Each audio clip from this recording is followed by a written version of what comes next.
लाजमी होगी। अच्छा, जो एंटासिड हैं जो प्रोड्यूस होते हैं, ये क्या हेल्प करते हैं? डाइजेशन में हेल्प करते होते हैं? डाइजेशन। Okay. आप यकीन कीजिए कि जैसे हमने चावल खाए तो चावल के अंदर जो ग्लूकोज है वो यहीं से हजम होना शुरू हो जाएगा। फिर दूसरी बात ये कि अल्लाह रब्बुल इज्जत ने जबान पर कुछ टेस्ट बर्ड्स बनाए हुए। ये टेस्ट बर्ड्स मैसेज देते हैं कि जी मीठा आया, कड़वा आया, रोटी आई, चावल आए, गोश्त आए।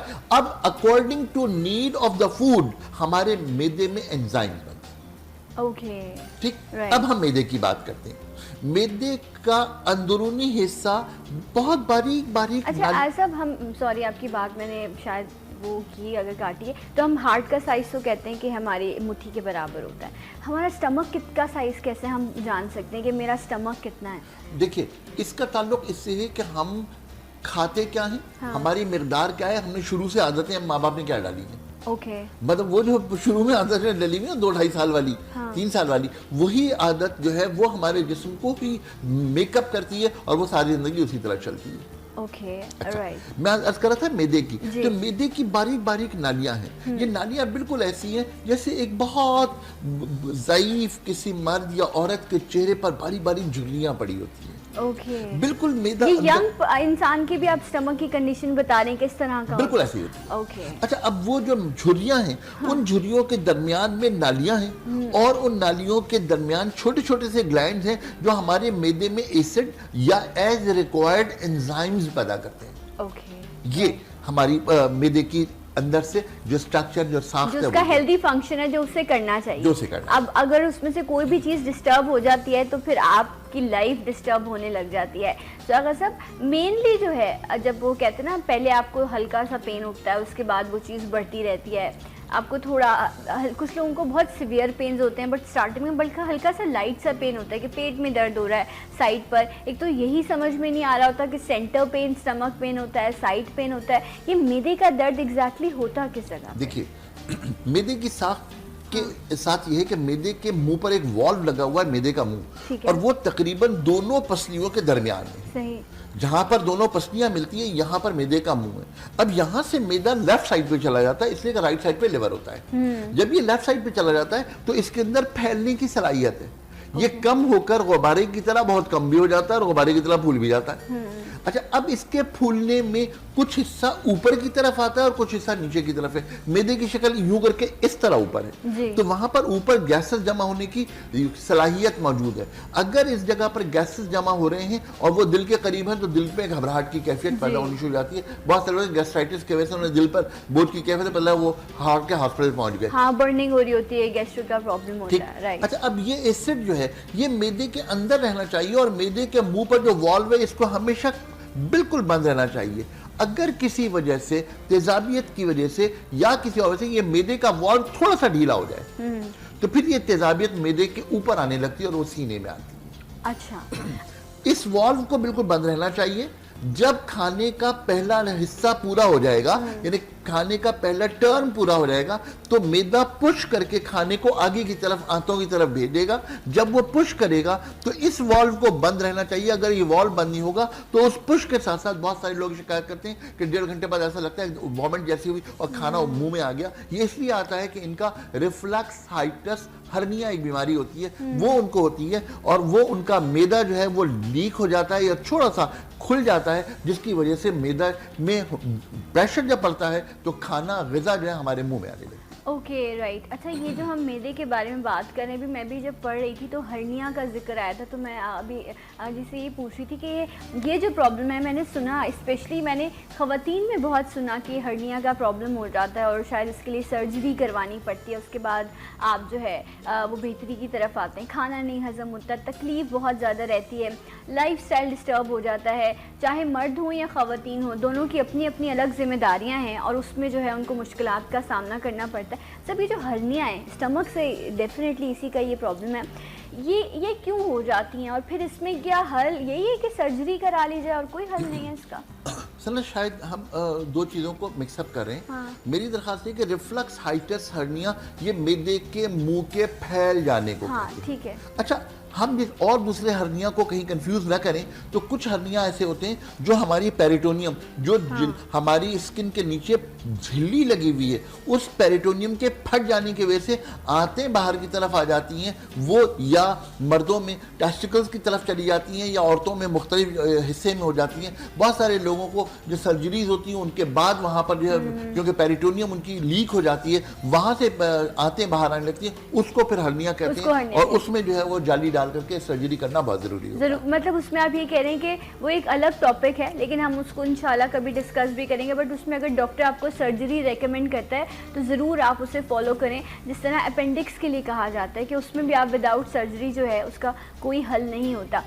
जो अभी आप बात कर रहे थे श्रम की, सर ये चीज़ स्टार्ट होती है इस तरह के ना, आपको बर्निंग होने लगती है, आपको थोड़ा सा खाना, वही खाना जो टेबल पर लगा है, जो घर के बाकी अफराद खा रहे होते हैं, आप भी वही खाना खाते हैं, लेकिन आपकी जो कंडीशन होती है वो दूसरों से बड़ी मुख्तलिफ होती है। खाना आपका हज़म नहीं हो रहा, घबराहट हो रही होती है, फिर हम ऐसी चीज़ें ढूंढते हैं जिसकी वजह से जो है वो खाना हज़म हो सके। और फिर एक वक्त ऐसा आता है कि एक ख़ास मेडिसिन है जिसका इस्तेमाल किया जाता है कि आप जो है खाने को हज़म कर सकें या आप गैसेस से बच सकें। सना, अगर मैं बेसिक पर जाऊँ, हाँ, तो मैंने अभी आपसे अर्ज़ की कि जब हम खाना लेते हैं और निवाला ले रहे होते, चबा रहे होते हैं, तो ये मैसेजेस जा रहे हैं। मेरी दरख्वास्त है कि बहुत छोटी सी प्रॉब्लम है, वो ये क्या, जबान जो है वो पेस्टेड है, जबान पे एक वाइट कलर की लेयर है, ये लेयर उस मैसेज को सही तौर पर कन्वे नहीं होने देगी कि आपके लिए क्या बनना है।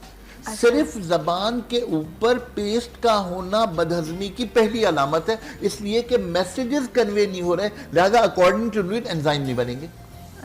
ये सबसे पहला, बहुत छोटी सी बात है। सही। अच्छा, अब खाना हमने खा लिया, खाना खाने के बाद मैदे में खाने के नीड के मुताबिक उसके एंजाइम्स प्रोड्यूस हो रहे हैं। हाइड्रोक्लोरिक एसिड के बगैर दुनिया का कोई भी खाना हजम नहीं होता। ये एसिडिटी तो हमारे निज़ाम का हिस्सा है। इस एसिडिटी में बाज़ औक़ात होता ये कि क्योंकि मैसेजेस नहीं गए हैं, लिहाजा एंजाइम्स कम पैदा होते हैं, एसिडिटी ज़्यादा पैदा होती है, लिहाजा तेज़ाबियत बढ़ जाती है। ये तेज़ाबियत दो वजहों से और भी बढ़ सकती है। अच्छा। पहली वजह यह है कि आपको खाना खाते हुए जिस कंसंट्रेशन की जरूरत है आप वो नहीं दे रहे। कभी आप फोन उठा के सुन रहे हैं, आपके ऊपर टेंशन बहुत ज्यादा है, खाना जल्दी में बातें करते हुए आप खाना खा रहे हैं, तो बातें करते हुए खाना खाने के लिए तो बाकायदा नबी करीम सल्लल्लाहु अलैहि वसल्लम ने मना फरमाया है। क्यों मना फरमाया, उसकी मैं आपसे अभी अर्ज करता हूँ। मेरी दरखास्त ये है कि अगर खाना आप तेज खा रहे हैं, अकॉर्डिंग टू नीड आपके एंजाइम्स नहीं बन रहे, तो ऑटोमेटिकली आपका हजम का निजाम खराब होना शुरू हो जाएगा। देखिए, एक इंसान निवाला लेता है, जब हमने खाना चबा लिया तो उसके बाद हमने निवाला लेने का वो दिया, मैसेज दिया कि अब निवाला होगा क्या, कि लैरिंग्स ऊपर आएगा, ईसोफेगस खुल जाएगी, खाने की नाली खुल जाएगी, खाना उस ईसोफेगस में चला जाएगा, वो लिफ्ट फिर नीचे लेकर आएगी। अब ये जो ऊपर आती है लैरिंग्स ईसोफेगस को खोलने के लिए और फिर वापस जाती है, ये लैरिंग्स जब ऊपर आती है और नीचे जाती है, यहाँ पर एक कुछ झिल्ली लगी हुई है जिसकी चुन्नटें होती हैं। ठीक है। इन चुन्नटों में अगर आप बातें करते हुए खाना खा रहे हैं तो इन चुन्नटों में बहुत बारीक बारीक सी खुराक जो है वो जमा होनी शुरू हो जाएगी और वो इन्फेक्शंस पैदा करेगी। इसलिए खाना खाने के दौरान बात करना साइंटिफिकली भी प्रूव कर रहा हूँ कि मना है। अच्छा, ये जो खाने के बाद बर्निंग होना, घबराहट होना, ये हमें लगता है कि शायद एक छोटा सा अमल होगा, लेकिन ये लोगों को सालों रहता है और वो हर पैथी की तरफ जाते हैं लेकिन उनको हल नहीं मिल पाता। हर्ब्स में इसका क्या इलाज है, ये हम जानेंगे आगा साहब से। हमारे साथ रहिएगा, मिलेंगे आपसे ब्रेक के बाद। सलाम पाकिस्तान।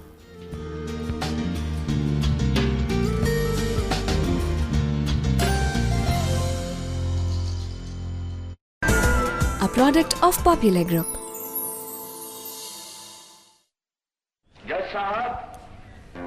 तुम्हारा टीवी चलता है? नहीं, यही रहता है। अच्छा, मेरा तो चलता है मेरे साथ। जहां मैं जाऊं, PTCL स्मार्ट टीवी ऐप से यहां पे भी चलता है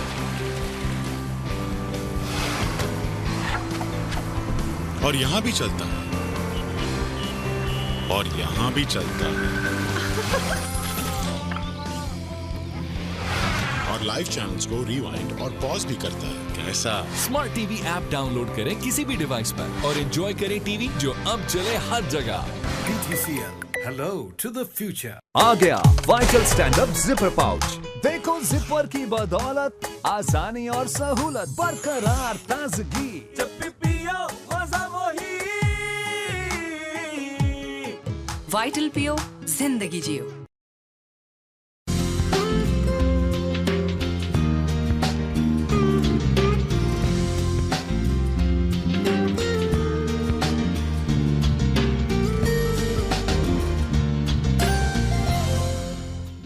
वंस अगेन वेलकम बैक, सलाम पाकिस्तान नाज़रीन। और आज हम बात कर रहे हैं मैदे के अमराज पर, जो आपको गैसेस का प्रॉब्लम हो जाता है, इनडाइजेशन है, अल्सर का प्रॉब्लम है, खाने का हज़म ना होना है, फूड पॉइजनिंग है और फूड एलर्जी भी होती है लोगों की, जिसकी वजह से कोई ऐसी चीज़ वो खाते हैं जो उनका मैदा एक्सेप्ट नहीं करता और वो उसकी पसंद की चीज़ नहीं होती, या कुछ लोगों का मैदा बहुत फ्रेंडली नहीं होता और वो कहते हैं ना बड़े नाजुक मिजाज लोग हैं, इनको तो सामने भी कोई चीज़ रखी हो तो इनको कुछ हो जाता है। ये जो स्टमक का फ्रेंडली ना होना है, ये नाजुक मिजाजी है आगा साहब, या ये बेचारे वो लोग बड़े बदकिस्मत मुझे लगता है कि होते हैं कि वो एक ऐसी चीज़ जो रब की तरफ से नवाजी गई है और वो बेचारे उसको खाते हैं तो उनका मैदा रिएक्ट करने लग जाता है। देखिए, मैंने जिस तरह अर्ज की कि अकॉर्डिंग टू नीड हम सारे एंजाइम्स बनते हैं, मैं फिर वही हूँ कि अकॉर्डिंग टू नीड एंजाइम बनने का अमल अगर कंप्लीट ना हो तो फिर मसाइल पैदा हो जाएंगे। कुछ लोगों को ग्लूटेन के लिए बनने वाले एंजाइम नहीं बनते, उनको आखिर में जाके सेलियक डिजीज हो जाती है। ठीक है, तो एक चीज़ तो हमने आपसे सीखी जो सबसे इम्पॉर्टेंट है लाइफस्टाइल में, कि प्लीज़ चाहे 5 मिनट निकालें, 10 मिनट निकालें, आराम से बैठ के बेहतर तरीके से चबा के, बगैर फ़ोन किए, बगैर मीटिंग के आप प्रॉपर खाना खाएं। ये पहला स्टेप है जिसके ज़रिए आप मैदे के या पेट के अमराज से बच सकते हैं। सबसे मेन ये लाइफस्टाइल। थोड़ा सा अगर आप कहें तो फाइन जुमला कह हाँ दूं, बात ये है कि मेरे सामने अल्लाह का रिस्क रखा है, अगर मैं उसको इम्पोर्टेंस नहीं देता तो सोचो कि मेरे दिए हुए तोहफे को कोई इम्पोर्टेंस ना दे तो मैं नाराज हो जाता हूँ। अल्लाह के दिए हुए रिस्क से अगर मैं बेइतनाई बरतूं और मेरा रब मुझसे नाराज हो जाए तो फिर क्या होगा। अब वैसे भी ये जो जिंदगी में हमारी भाग दौड़ है, ये इंसान पेट के लिए तो करता है। जो सच्चाई सच बात ये है कि हम जो है वो 2 वक्त की रोटी बेहतर तरीके से खा सकें, और यही है। और जब हम उसको भी प्रॉपर जो है, घर में बड़े नहीं कहते कि जिसके लिए कमाते हो उस रिस्क की तो कदर करो। खाना टेबल पर लगा होता है, हम इधर उधर घूम रहे होते हैं, बल्कि हमें टेबल पर पहले बैठना चाहिए कि रिस्क का हम इंतज़ार करें, रिस्क को नहीं इंतज़ार कराना चाहिए। और ये चीज़ें बड़ी ये भी हमारी वैल्यूज, यकीनन ये हमारी वैल्यूज़ हैं। अच्छा, और देखिए सना, अब इन वैल्यूज़ को थोड़ा सा आप डिफर कर दीजिए। हम आज बात करें मैदे के अमराज। मैदे के अमराज में हम स्पेशली बात करेंगे आज मैदे के अल्सर पर। मैं आपसे करूं, अल्सर की बुनियादी वजह मेरे तजर्बे की जो सारी जिंदगी के, वो बड़ी अजीब सी है। अच्छा, और वो है खाली पेट पेन किलर्स खाना, खाली पेट दवाएं खाना। ये तो वो वाली बात है ना, सब वो नहीं होता, एक मैकेनिक होता है जिसको अपनी रोज़ी चलानी होती है, तो वो आपकी गाड़ी का एक पुर्जा ठीक करता है और दूसरा ख़राब कर देता है। यही हाल कुछ डॉक्टर्स का भी है, जो आपको मेडिसिन के साथ अक्सर ऐसा होता है कि किसी और प्रॉब्लम में आपको एक ऐसी मेडिसिन भी दी जाती है एंटीबायोटिक्स के साथ कि आपका स्टमक अपसेट ना हो, ठीक है, स्टमक आपका ठीक रहे। लेकिन हर डॉक्टर ऐसा नहीं करता। जो कुछ बेहतर समझदार डॉक्टर्स हैं वो ऐसे करते हैं, और जो ऐसा ना करे वो वही मैकेनिक की तरह है कि एक पुर्जा ठीक किया तो आपका दूसरा खराब। यकीनन देखिए, एंटीबायोटिक का मतलब है कि जिद्दे हयात, जितनी भी हयाती मादे हैं, चाहे वो प्रीबायोटिक्स हैं चाहे प्रोबायोटिक्स हों, सारे के सारे एंटीबायोटिक मार देता है। उसे दोस्त और दुश्मन की तमीज नहीं है। लिहाजा एंटीबायोटिक के मुसलसल इस्तेमाल से हमेशा गुरेज करना चाहिए। ये बात यह कि ये एलोपैथी भी नहीं, एलोपैथी में अगर हम जाएं तो आप यकीन करें, अमेरिका और इंग्लैंड में 5-5 दिन 7-7 दिन लोग हॉस्पिटल में रख करके डॉक्टर इंतजार करवाते हैं एंटीबायोटिक देने के लिए। स्पेशलिस्ट आता है तब एंटीबायोटिक देता है। और हम लोगों के यहाँ तो अल्लाह का शुक्र है, हमको 4 एंटीबायोटिक याद होती हैं, हम जाते हैं सेल्फ मेडिकेशन करते हैं और खा लेते हैं। ये बहुत गलत रवैया, बहुत गलत रवैया। और कुछ लोग तो ऐसे हैं सब जो सालों अपने उस कोर्स को कंटिन्यू, उनको पता है ये डॉक्टर ने लिख दी, हालांकि लिखा हुआ है 7 दिन खानी है, 5 दिन खानी है, लेकिन बस उनको तसल्ली भी होती है कि ये इतनी दवाएं मैं खा रहा हूँ और मुझे इसको कंटिन्यू खाना है। मुसलसल एंटीबायोटिक्स को भी ले रहे हो। आप यकीन कीजिए कि वो लोग प्रीबायोटिक्स और प्रोबायोटिक्स खत्म करके अपने जिस्म के हर निज़ाम को तबाह कर देते हैं। फिर वहीं आ जाइए कि जिसके मैदे का निज़ाम खराब है, उस हौज में अगर गर्म खराब पानी है तो उसकी रगों में कैसा पानी होगा। अच्छा, क्या एंटीबायोटिक्स हमारी इम्यूनिटी को भी खत्म कर देती है? Okay, right. एक और कॉलर भी शामिल करते हैं। अस्सलाम वालेकुम। हेलो हेलो, वालेकुम अस्सलाम। थोड़ा सा ऊंचा बोलिएगा, नाम बताइए अपना। मैं निदा बात कर रही हूँ फैसलाबाद से। जी निदा, कहिए। मुझे तो आगा साहब से ना ये क्वेश्चन करना है कि मेरा वजन जो ना 77 है। अच्छा, तो मैंने ये इनसे पूछना है कि 1 महीने में जो कहते हैं 4-5 किलो कम हो जाता है हमारी मेडिसिन से, 6-7 kg, उसका कितना होना चाहिए एक महीने में? जी बेटा, thank you. Right, thank you so much. वजन कम करने के हवाले से असल में वजन का ताल्लुक हमारे हजम के निज़ाम से है, पहली बात। दूसरी बात है कि वजन कितना होना चाहिए बीएमआई के हवाले से, आपका फ्रेम कितना है, आपका वेट कितना है, आपकी हाइट कितनी है, इन तमाम चीज़ों को कैलकुलेट करके तमाम चीज़ें निकाली जा सकती हैं। वो कोई बहुत बड़ा इशू नहीं ठीक है। है। और कितना कम करना है उसमें कैलकुलेशन में आ जाएगा। कम करने का तरीका क्या है? WHO के मुताबिक अपने वजन का 10% 6 महीने में कम कीजिए। सबसे हेल्दी तरीका है दुनिया का, सबसे हेल्दी तरीका है अपने वजन का 10%। यानी अगर आप 80 किलो की हैं, 77 किलो की हैं, तो ओके, आपको 8 किलो कम करना है। 8 किलो कम करना है 6 महीने में। एक महीने में आपको 1.25 किलो कम करना है। 1.25 किलो कम करने के लिए सिर्फ मैनेजमेंट ऑफ फूड कर लीजिए, तमाम चीजें ठीक हो जाएंगी। अच्छा, अगर मैं इसी को रिलेट करूं, वज़न कम करने की सोच जब आती है लोगों में, तो हम सबसे पहले क्या सोचते हैं? बहुत ज़रूरी है कि आपको मुंह पर जिप लगानी पड़ती है, इससे कोई इनकार नहीं। लेकिन उसका मतलब ये नहीं कि आप पूरा दिन खाना ही ना खाएं और आपके स्टमक में जो है वो गैसेस भरती रहें, उसके बाद आपको रिएक्शन हो जाए, आप अपने मैदे को खो दें। मैदे का अल्सर एक बड़ी वजह उसकी बनती है। बल्कि जब आप डाइट पर हैं तो बल्कि आप 5-6 मरतबा दिन में खाएं, लेकिन स्मॉल पोर्शन आपको लेने हैं। जब आप मैदे को खाना नहीं देते आसब, तो क्या ये एक वजह नहीं अल्सर बनने की? अगर मैदे को खाना नहीं देते तो हमारे ब्रेन की समझ में नहीं आता कि ये खाना जो आ रहा है ये मैं कहाँ ले जाऊं।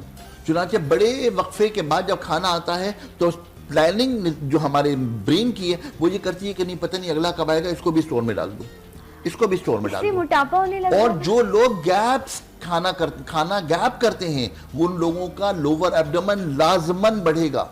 ये दुनिया की साइंस यही कहती है कि जो लोग गैप बढ़ा देते हैं उनका लोअर एब्डोमेन खराब होगा। ये हमारे यहाँ अजीब तरीका है। खैर, बहरहाल हम क्योंकि आज मैदे की बात कर रहे हैं तो मैं अर्ज कर रहा था कि मैदे के अल्सर की पहली वजह गलत वक्त पर दवाएं खाना है। ठीक है, एक यहाँ सब एक कॉलर भी शामिल कर लूँ। और अल्सर से पहले मैं चाहूँगी कि जो हम गैसेस के हवाले से बात करते हैं उसके हवाले से अगर कोई टिप है आपके पास, वो जो एक मेडिसिन खाई जाती है, सब आप जानते होंगे, वो पानी में भी घोल के उसको वो पिया जाता है, मेडिसिन भी है, ताकि उसका कोई ऑल्टरनेट या हल हमें मिल सके टिप के हवाले से। एक कॉलर, अस्सलाम वालेकुम। हेलो। वालेकुम अस्सलाम, मैं सुल्तान सिकंदर अटक से बात कर रहा हूँ। थोड़ा सा लाउड बोलिएगा। मैं सुल्तान सिकंदर बात कर रहा हूँ अटक से। जी सुल्तान साहब, आप कैसे हैं? जी अल्लाह का करम है। सबसे पहले तो मैं आपसे ताज़ियत करता हूँ। मुझे पता चला है उस रिपीट प्रोग्राम में कि आपके वाले साहब की डेथ हो गई है। जी बस अल्लाह उनको जवार रहमत में जगह अता फरमाए। और आगा साहब से मेरा ये सवाल है कि थोड़ा सा मुझे भी मोटापा है।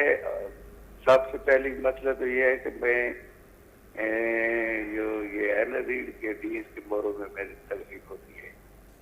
लेकिन सबसे मेन मसला जो हमारा मोटापा है, जी ठीक, कोई इसके बारे में अगर कोई नुस्खा है मेहरबानी कर दें, दर्दों के बारे में। ठीक है सुल्तान साहब, बहुत शुक्रिया आपकी कॉल का। और जी हाँ, सब क्या कहना चाहिए? मोटापे के लिए तो मेरा ख्याल है कि एक स्पेशल प्रोग्राम करना पड़ेगा। मतलब जितनी डिमांड है उस हवाले से हम निज़ाम हज़म उसमें कैसे कमी करनी है, फैट्स को कैसे घुलाना है, मेरा ख्याल है कि हम नेक्स्ट प्रोग्राम इसी पर करेंगे। चलें इंशाल्लाह, फिर आप कहते हैं तो हम नेक्स्ट प्रोग्राम इसी हवाले से करेंगे।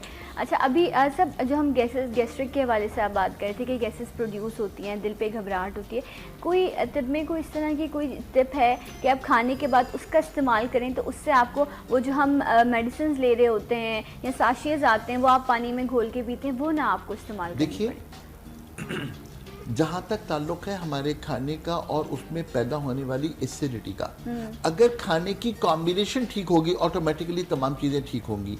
लेकिन जो अल्टरनेट है, मैं लेकर आया हूँ चीज़ें, मैं इंशाल्लाह ताला इन तमाम चीज़ों को ज़रूर डिस्प्ले करूँगा। मैं एक बात को थोड़ा सा आगे ले जाऊँ, अल्सर के हवाले मैं आपसे करूँ, जो मैदे की नालियाँ हैं इसके दरमियान में एंजाइम्स पैदा करने वाले सेल्स होते हैं। इसके दरमियान में अगर कोई जरासीम आ जाए, जस्ट लाइक एच पाइलोरी, तो अब एच पाइलोरी ने करना यह है कि उन नालियों के बीच में वो रहता है और आहिस्ता आहिस्ता हमारे सिस्टम्स को खराब करता रहता है। अच्छा। अब क्या होगा कि एंजाइम बनने कम हो जाएंगे, एसिडिटी बननी बढ़ जाएगी। जब एसिडिटी बढ़ गई तो वहां पर अल्सर होने के चांसेस बढ़ गए। अब जो दवा आप फरमा रही हैं ये सिर्फ वो दवा है जो एंटी एसिड है, 3 ग्रुप्स हैं इसके, अमाप्राजोल, अल्माप्राजोल और फॉर्मेटिडाइन। इन 3 ग्रुप्स की मेडिसिन है जो पाकिस्तान में अल्हम्दुलिल्लाह 129 नामों से मिलती है। अच्छा। तो उसको पानी में डाल दीजिए या ऐसे ही खा लीजिए। लेकिन बात यह है कि बुनियादी तौर पर एच ब्लॉक कर रही है, ये असल में जाकर के हमारे मैदे की दीवारों को पेस्ट कर देती है। मैदे की दीवारों को जब पेस्ट करती है तो उससे निकलने वाले जो एंजाइम्स है उनको भी वो बर्बाद कर देती है। और आगे जाकर के मसाइल बढ़ जाते हैं। हम असल में इस बात को बिलीव करते हैं कि हम सिस्टम को ठीक करें। तो सबसे पहली जो बात है वो ये कि खाली पेट दवा कभी ना खाएं। वो स्पेशली वो लोग जो दर्द दूर करने वाली गोलियां खा रहे हैं, हमारे यहाँ अल्लाह का शुक्र है लोगों का रिवाज हो गया, सुबह दोपहर शाम रात 2-2 गोलियां फाँकते रहते हैं और उसका बहुत बड़ा नुकसान भी होता है, किडनीज उससे तबाह होते हैं। तो मेरी दरख्वास्त ये कि पेन किलर को अगर थोड़ा सा हम तब्दीली कर लें और खाना खाने के दरमियान में पेन किलर खा लें, तो पेन किलर अगर मैदे की दीवार पे चिपक कर वहां पर एक लाइन, एक अल्सर की एक लाइन डालने की सलाहियत रखती है हर गोली, तो वो कम से कम उससे बच जाएंगे। अच्छा, राइट। तो मतलब इससे आपको अल्सर हो सकता है। एक और भी हम गलत चीज़ करते हैं, वो ये कि जब हम खाना हजम नहीं हो रहा होता है या ऐसा प्रॉब्लम होता है तो हम कहते हैं कि जो कार्बोनेटेड सोडा ड्रिंक्स हैं इनका इस्तेमाल किया जाए। और जैसे ही आप आप ड्रिंक्स लेते हैं तो उसके बाद एकदम से जो है वो आपकी डाइजेशन का प्रोसेस शुरू हो जाता है, आपको लगता है मैदा हल्का हो गया। आखिर ये क्या चीज़ है? इसका इस्तेमाल लोगों की आदत बन चुका है, क्या ये भी अल्सर की वजह बनता है? एक ब्रेक के बाद आपको ज्वाइन करेंगे सलाम पाकिस्तान।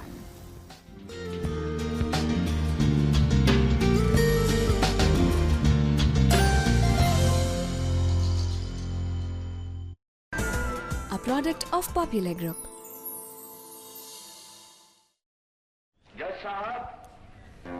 तुम्हारा टीवी चलता है? नहीं, यही रहता है। अच्छा, मेरा तो चलता है मेरे साथ जहां मैं जाऊं। PTCL स्मार्ट टीवी ऐप से यहां पे भी चलता है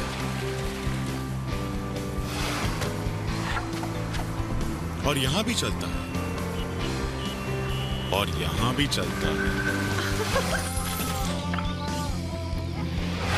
और लाइव चैनल्स को रिवाइंड और पॉज भी करता है। कैसा? स्मार्ट टीवी ऐप डाउनलोड करें किसी भी डिवाइस पर और एंजॉय करें टीवी जो अब चले हर जगह। PTCL, hello to the future. आ गया vital stand up zipper pouch.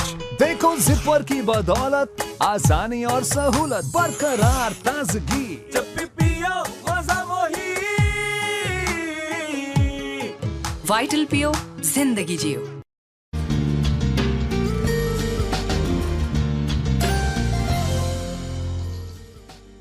Once again welcome back, सलाम पाकिस्तान नाज़रीन। मैदे के अमराज और मैदे के अल्सर के हवाले से हम बात कर रहे हैं, आपकी कॉल्स भी हम शामिल कर रहे हैं और मुझे लग रहा था कि शायद एक प्रोग्राम में हम इसको कवर कर सकेंगे, लेकिन इसमें भी इतने प्रॉब्लम्स हैं, इतने मसाइल हैं, मुझे नहीं लगता कि ये तमाम चीज़ें आज हो सकेंगी। बट येस, इसका हल क्या है ये कोशिश मैं ज़रूर करूँगी कि आज प्रॉपर तरीके से आप तक पहुँचाया जा सके हल।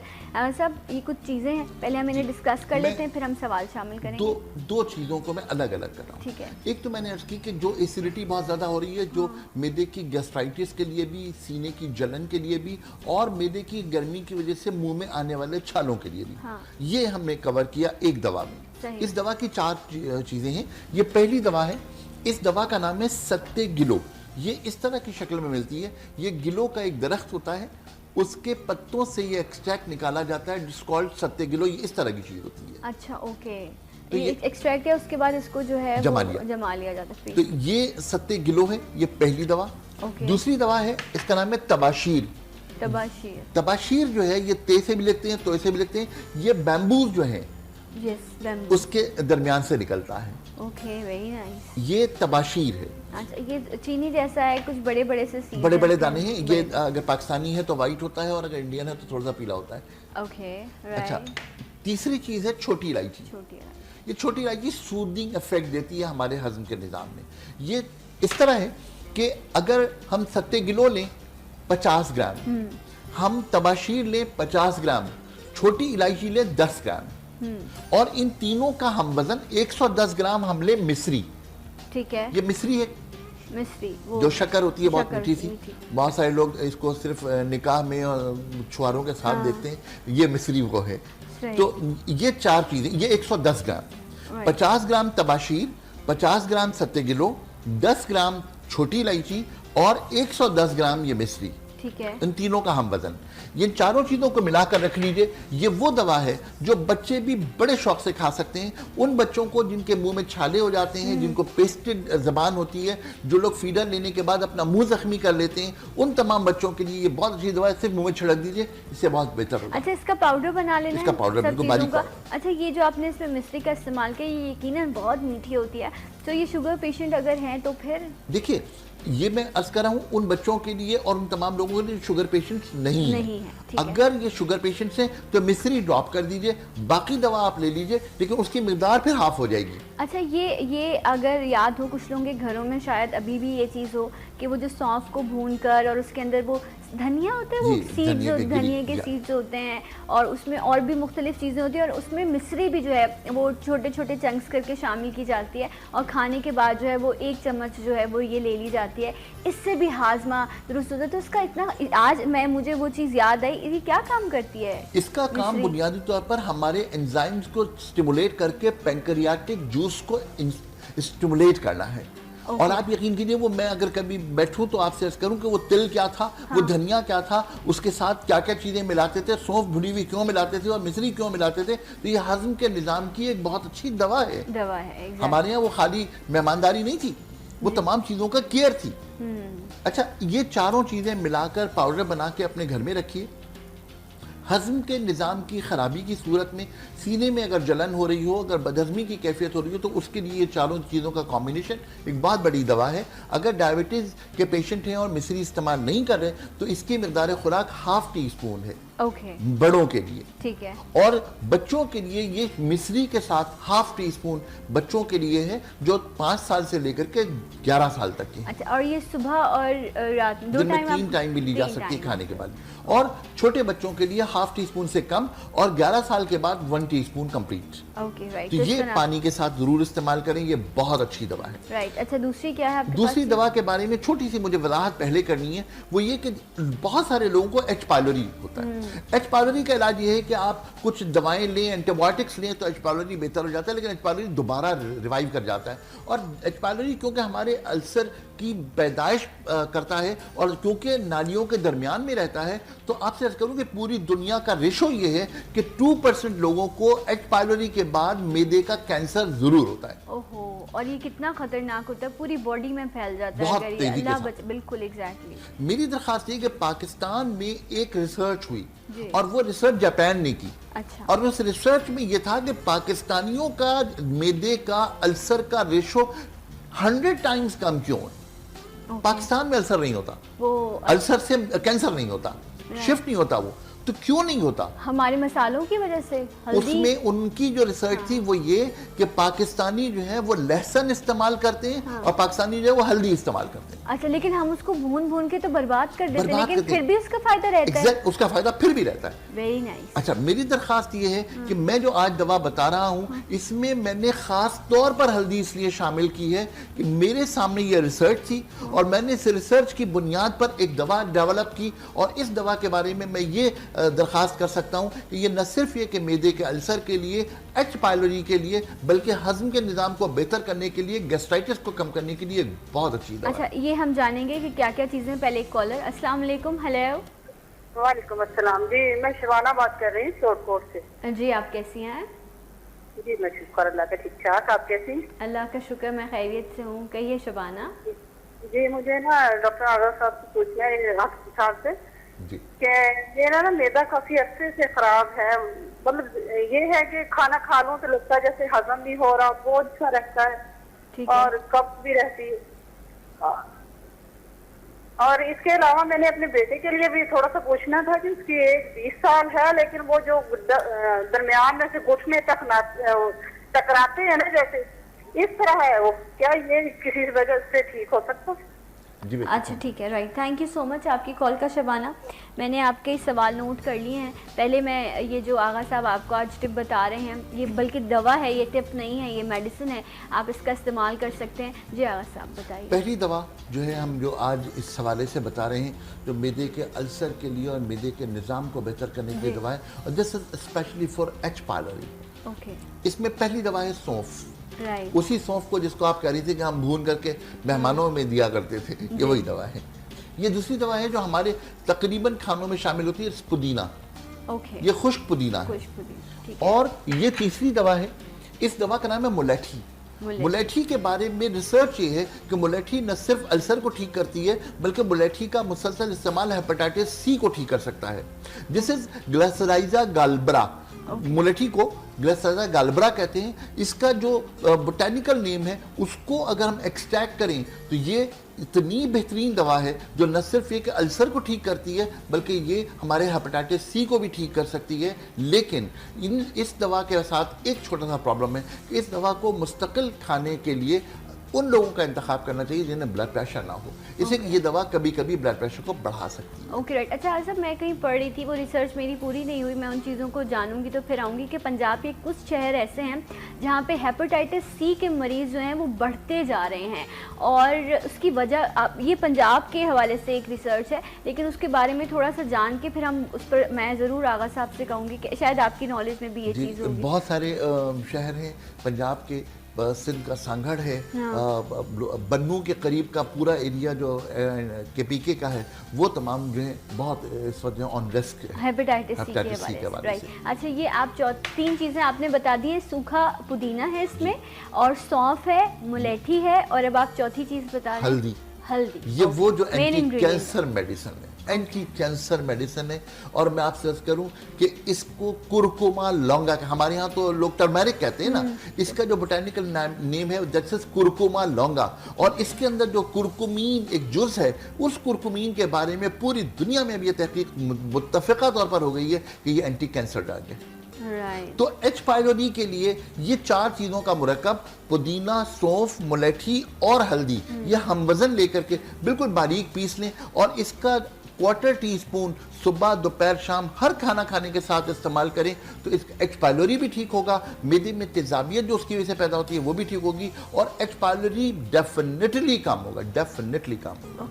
अच्छा, ये एक मिथ रहता, मतलब समझ में नहीं आ पा रहा होता लोगों को। मैं भी अक्सर मैं सोचती हूँ कि इस हवाले से क्या करना चाहिए। कहते हैं खाने में जो पानी की मिकदार है, अगर वो भी आगे पीछे हो जाए तो उसकी वजह से भी आपका स्टमक अपसेट हो जाता है। अजीब सी चीज़ है, लेकिन है बड़ी हकीकत इसमें सब। हाँ, पानी खाने से पहले पी लेना, खाने से पहले पी लो तो फिर आपकी भूख खत्म हो जाती है। खाने के बाद पियो तो कहते हैं वो मोटापे की वजह बनती है, मैदे को फुला देता है। आखिर पानी का इस्तेमाल खाने के दरमियान किस वक्त मुनासिब है जो पेट भी ना फुलाए आपका? तमाम तहकीकात अपनी जगह पर, हाँ, तमाम डॉक्टर अपनी जगह पर। मैं जो अर्ज करता हूँ वो सिर्फ नबी करीम सल्लल्लाहु अलैहि वसल्लम का कौल अर्ज करता हूँ। नबी करीम सल्लल्लाहु अलैहि वसल्लम ने फरमाया कि अपनी भूख के 4 हिस्से करो, 2 हिस्से खुराक खाओ, 1 हिस्सा पानी पियो और 1 हिस्सा खाली पेट रखो। इससे ज़्यादा बेहतर दुनिया का अमल हो ही नहीं सकता। ट्रू।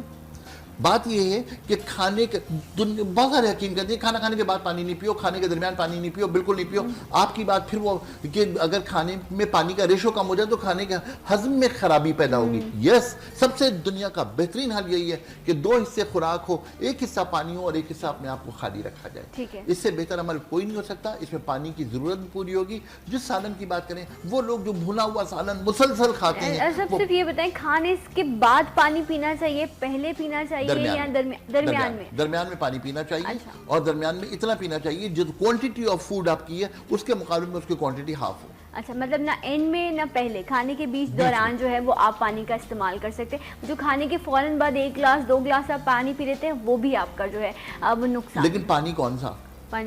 उसमें जिसमें इतना सारा बर्फ हो? नो।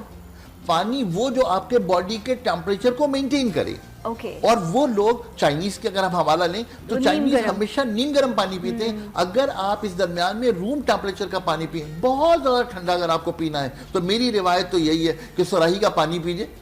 थोड़ा सा ठंडा होगा, वो मौसम के एतबार से आपको फरहत बख्शेगा, लेकिन आपके बॉडी टेम्परेचर को मेंटेन करने में कहीं रुकावट नहीं बनेगा। सही। और अब तो गर्मी भी शुरू हो रही है, तो चाहे आपके घर में डिस्पेंसर है लगा हुआ है, कोई बात नहीं, दिल की तसल्ली के लिए लगाते हैं, सब घरों में है हो। लेकिन अब क्या किया है, उस दिन मुझे आगा जी ने ही बताया था कि वो जो मिट्टी के ग्लास होते हैं ना, वो उसमें आप जब आप पानी पीते हैं ना तो एक तस्कीन मिलती है आपको।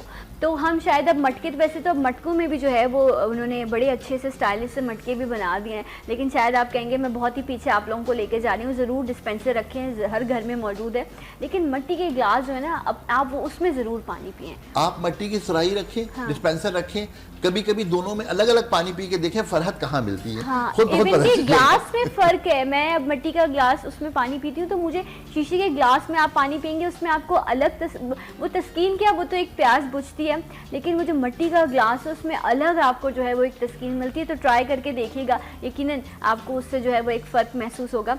सब यहाँ एक दो चीज़ें हैं जो आप मुझे बता दें कि अक्सर ऐसा होता है, वही नॉर्मल रूटीन खाना आपने खाया रात को, लेकिन एकदम से आपको सो कॉल्ड जब आप डॉक्टर के पास जाते हैं तो वो आपको बताता है कि आपको फूड पॉइजनिंग हो गई। वो खाना जो आपने खाया वो अंदर जाकर जो है पॉइजन बन गया, और खुदा ना खासा लोगों की डेथ तक हो जाती हैं। इस लेवल तक मैंने लोगों को इस तरह के एक दो केसेस देखे हैं कि इतनी वॉमिटिंग हुई, इतना बुरा हाल हुआ, और लोग इसको इमरजेंसी भी नहीं समझते, अक्सर चले जाते हैं हॉस्पिटल, अक्सर घर में ही चीज़ें करते रहते हैं।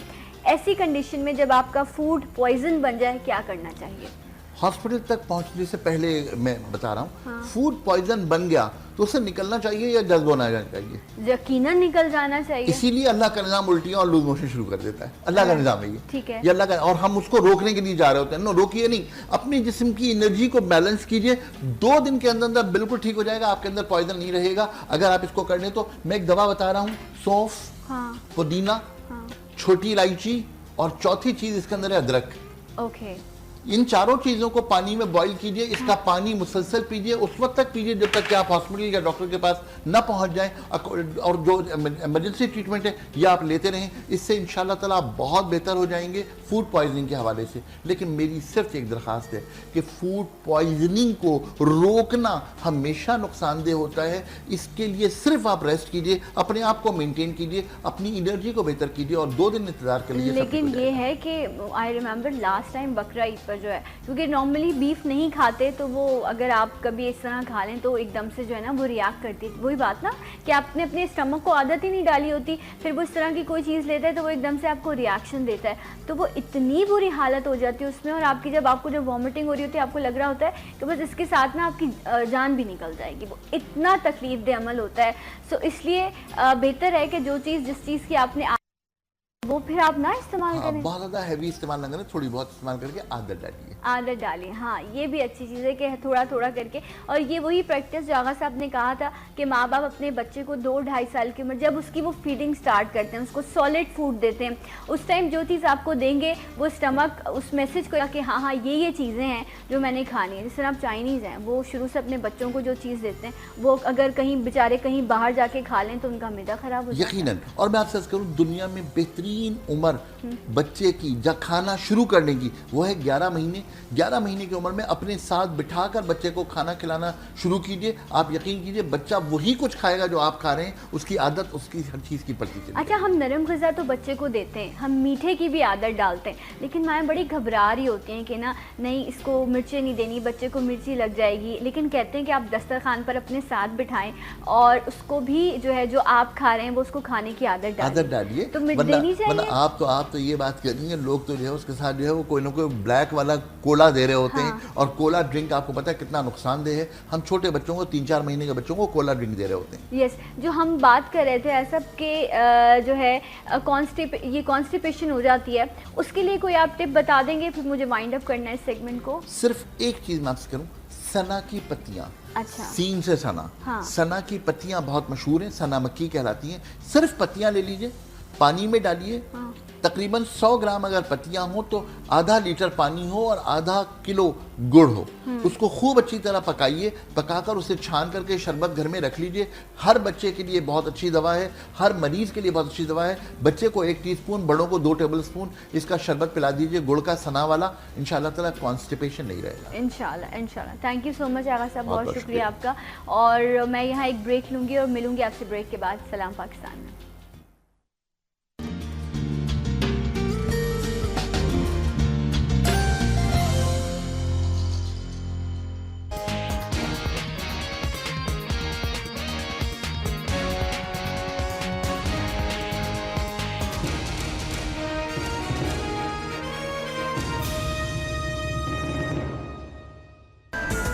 A product of Popular Group.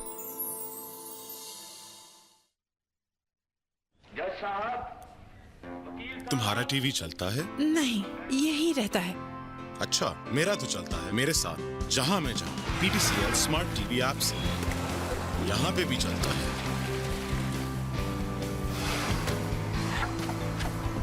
और यहां भी चलता है और यहां भी चलता है और लाइव चैनल्स को रिवाइंड और पॉज भी करता है। कैसा? स्मार्ट टीवी ऐप डाउनलोड करें किसी भी डिवाइस पर और एंजॉय करें टीवी जो अब चले हर जगह। PTCL. Hello to the future. आ गया vital stand up zipper pouch. देखो जिपर की बदौलत आसानी और सहूलत, बरकरार ताजगी, जब भी पियो मजा वही। वाइटल पियो, जिंदगी जियो।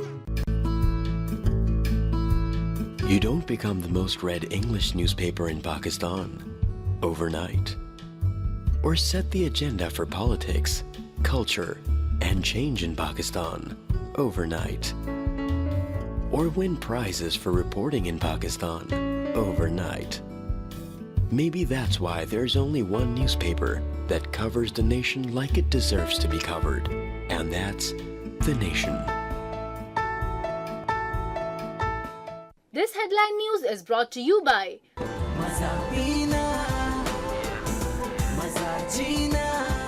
a product of Popular Group.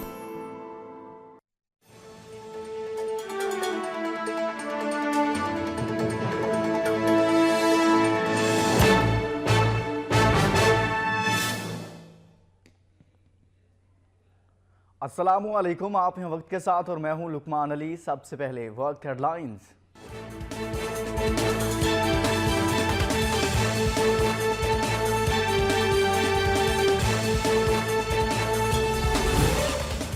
Khurram agency में चेक पोस्ट पर हमला, सिक्योरिटी फोर्सेस की जवाबी कार्रवाई, 12 दहशतगर्द हलाक, मुतअद्दिद जख्मी, सिक्योरिटी जराए। उधर पेशावर में बधू समरबाग के करीब धमाका, एक शख्स जाँ बहक।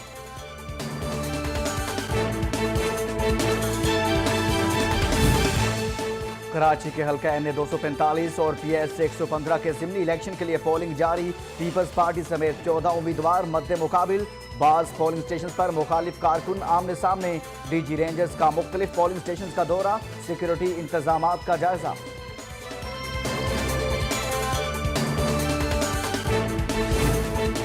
NA 245 के ज़िमनी इलेक्शन में तहरीक इंसाफ को बड़ा धचका, PTI उम्मीदवार अमजदुल्ला खान NKM में शामिल हो गए। कहते हैं पार्टी ने तन्हा छोड़ दिया, इमरान खान अच्छे लीडर हैं लेकिन पार्टी नहीं चला सकते, कप्तान को सिर्फ फलाही काम करने का मशवरा। पनामा लीक्स, वजीर आजम समेत शरीफ फैमिली के 6 अफराद के खिलाफ नैब कार्रवाई के लिए लाहौर हाई कोर्ट में दरख्वास्त दायर, अदालत ने फ्रीकैन को नोटिस जारी कर दिया। उधर वजीर आजम की नहली के लिए सुप्रीम कोर्ट में दरख्वास्त दायर। पनामा लीक्स की गूंज कौमी असेंबली तक पहुंच गई, ऐवान ज़ेरी का हंगामा खेज इजलास आज होगा। पनामा लीग्स और क्रिकेट टीम की नाक़िस कारकर्दगी एजेंडे में शामिल, हुकूमती और अपोजिशन अरकान ने आस्तीनें चढ़ा ली।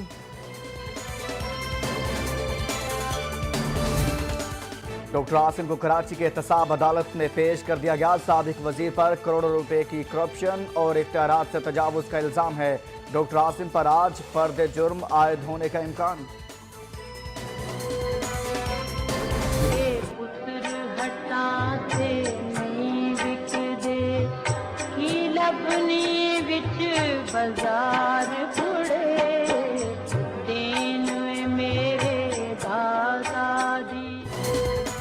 और साढ़े 11 की चौथी बरसी पर शुहदा को सलाम। दुनिया के बुलंद तरीन मुकाम सियाचिन ग्लेशियर पर बर्फानी तूदा गिरने से पाक फौज के 129 जवान और 11 सिविलियन ने जाम शहादत नोश किया।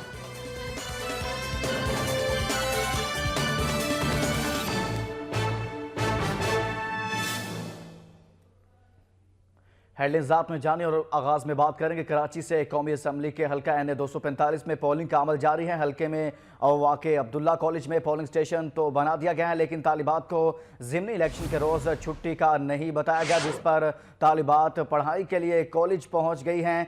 आपको अपडेट कर रहे हैं हल्का NA 245 कराची, जहां पर आज पोलिंग का अमल जारी है। कराची से कौमी असम्बली के हल्का NA 245 में पोलिंग का अमल जारी है। हल्के में वाक़े अब्दुल्ला कॉलेज में पोलिंग स्टेशन तो बना दिया गया है, लेकिन तालिबात को ज़िमनी इलेक्शन के रोज़ छुट्टी का नहीं बताया गया।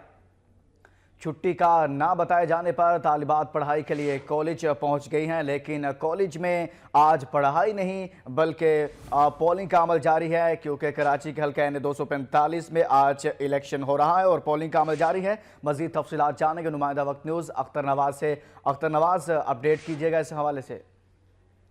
जी बिल्कुल, कराची में NA 245 में पोलिंग का अमल जारी है। पोलिंग सुबह 8:30 बजे बर वक्त शुरू हो गई थी, लेकिन उसके साथ साथ स्कूल कॉलेजेस में नहीं बताया गया। कॉलेज खास करके अब्दुल्ला कॉलेज की तालिबात अपने रूटीन के मुताबिक अपने कॉलेज आ रही हैं। उनको ये नहीं मालूम था कि आज उनकी छुट्टी है, तो तालिबात सुबह से आ रही हैं। 8:30 बजे से कई तालिबात आई हैं। उनको सिक्योरिटी एहलकार मना करते हैं कि आज उनकी छुट्टी है।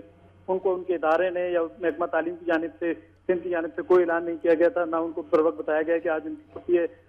NA 245 में जितने सरकारी स्कूल हैं उन तमाम को छुट्टी का ऐलान किया गया था, लेकिन तालिबात को नहीं मालूम, तो तालिबात आती रही। इसके साथ जिना कॉलेज में भी इसी तरह का माहौल देखने को मिला कि कई स्टूडेंट जिना कॉलेज में आए पढ़ने के लिए, लेकिन वहाँ पे सिक्योरिटी इदारों ने उनको बताया कि जिसकी वजह से मायूस दूर दराज कराची के दूर दराज इलाकों से आने वाले तालिबात, खास करके जो तालिबात थी वो औरंगी टाउन से नॉर्थ कराची से कई किलोमीटर का सफर तय करके जब वो अपने कॉलेज पहुंचती है, कॉलेज के गेट पे आके उनको मालूम होता है कि वो यहाँ पे आज छुट्टी है।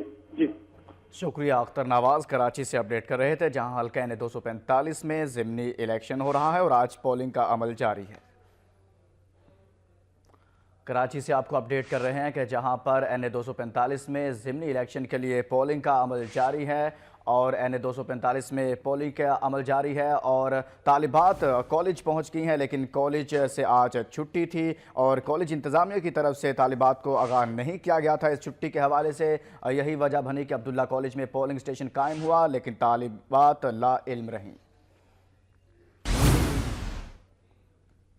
और पेशावर से आपको खबर दें कि बदहू समर बाग के करीब धमाका, एक पुलिस एहलकार जाँ बहक। रेस्क्यू जराये का ऐसा कहना है कि धमाके में पुलिस वैन को निशाना बनाया गया है। धमाके के बाद पुलिस ने इलाके को घेरे में ले लिया है। पेशावर से आपको खबर दे रहे हैं कि जहां पर बदहू समर बाग के करीब धमाका हुआ और इसी हवाले से मजीद तफसीलात जानेंगे खालिद रहमान से। खालिद, बताइएगा अब तक क्या इतलात मौसूल हुई इस धमाके के हवाले से?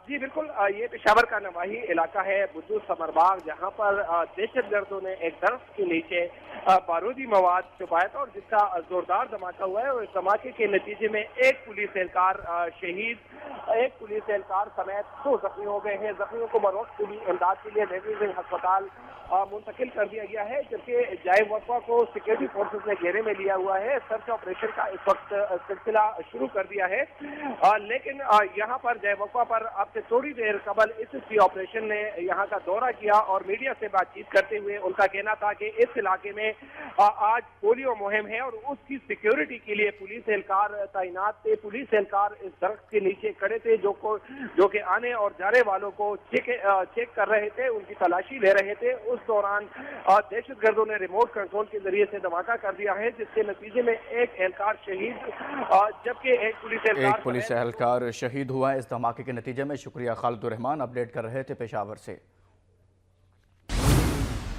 और पेशावर ही से एक और खबर आपको दें, इस CTD की कार्रवाई, एक दहशतगर्द गिरफ्तार कर लिया गया है। दहशतगर्द का ताल्लुक अफगानिस्तान से है, मुल्जिम मुतअद्दिद बम धमाकों और टारगेट किलिंग में मुलव्विस है। CTD ने कार्रवाई की है और एक दहशतगर्द को गिरफ्तार कर लिया गया है। दहशतगर्द का ताल्लुक अफगानिस्तान से है, मुल्जिम मुतअद्दिद बम धमाकों और टारगेट किलिंग में मुलव्विस है। पेशावर से आपको खबर दे रहे हैं कि जहां पर CTD ने कार्रवाई की है और इस कामयाब कार्रवाई के नतीजे में एक दहशतगर्द को गिरफ्तार कर लिया गया है। दहशतगर्द का ताल्लुक अफगानिस्तान से बताया जा रहा है।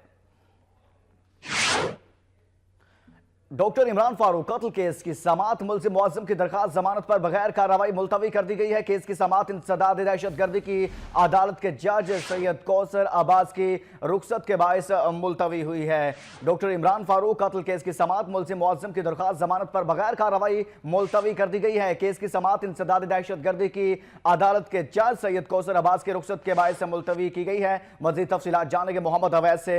अवैस, बताइएगा इस हवाले से।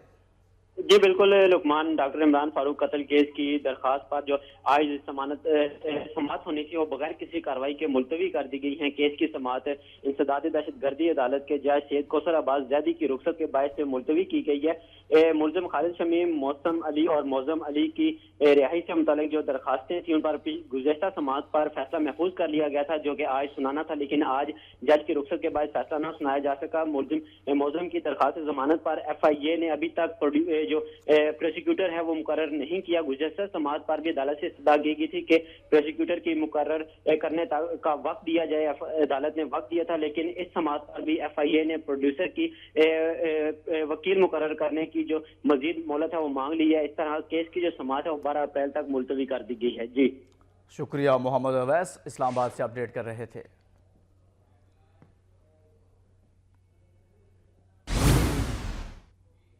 सुप्रीम कोर्ट में लापता अफराद से मुतालिक मुख्तलिफ मुकदमात की समाअत हुई। अदालत उस्मा ने लापता 35 अफराद के हवाले से अटॉर्नी जनरल ऑफिस से तफसीली रिपोर्ट 2 हफ्तों में तलब कर ली है।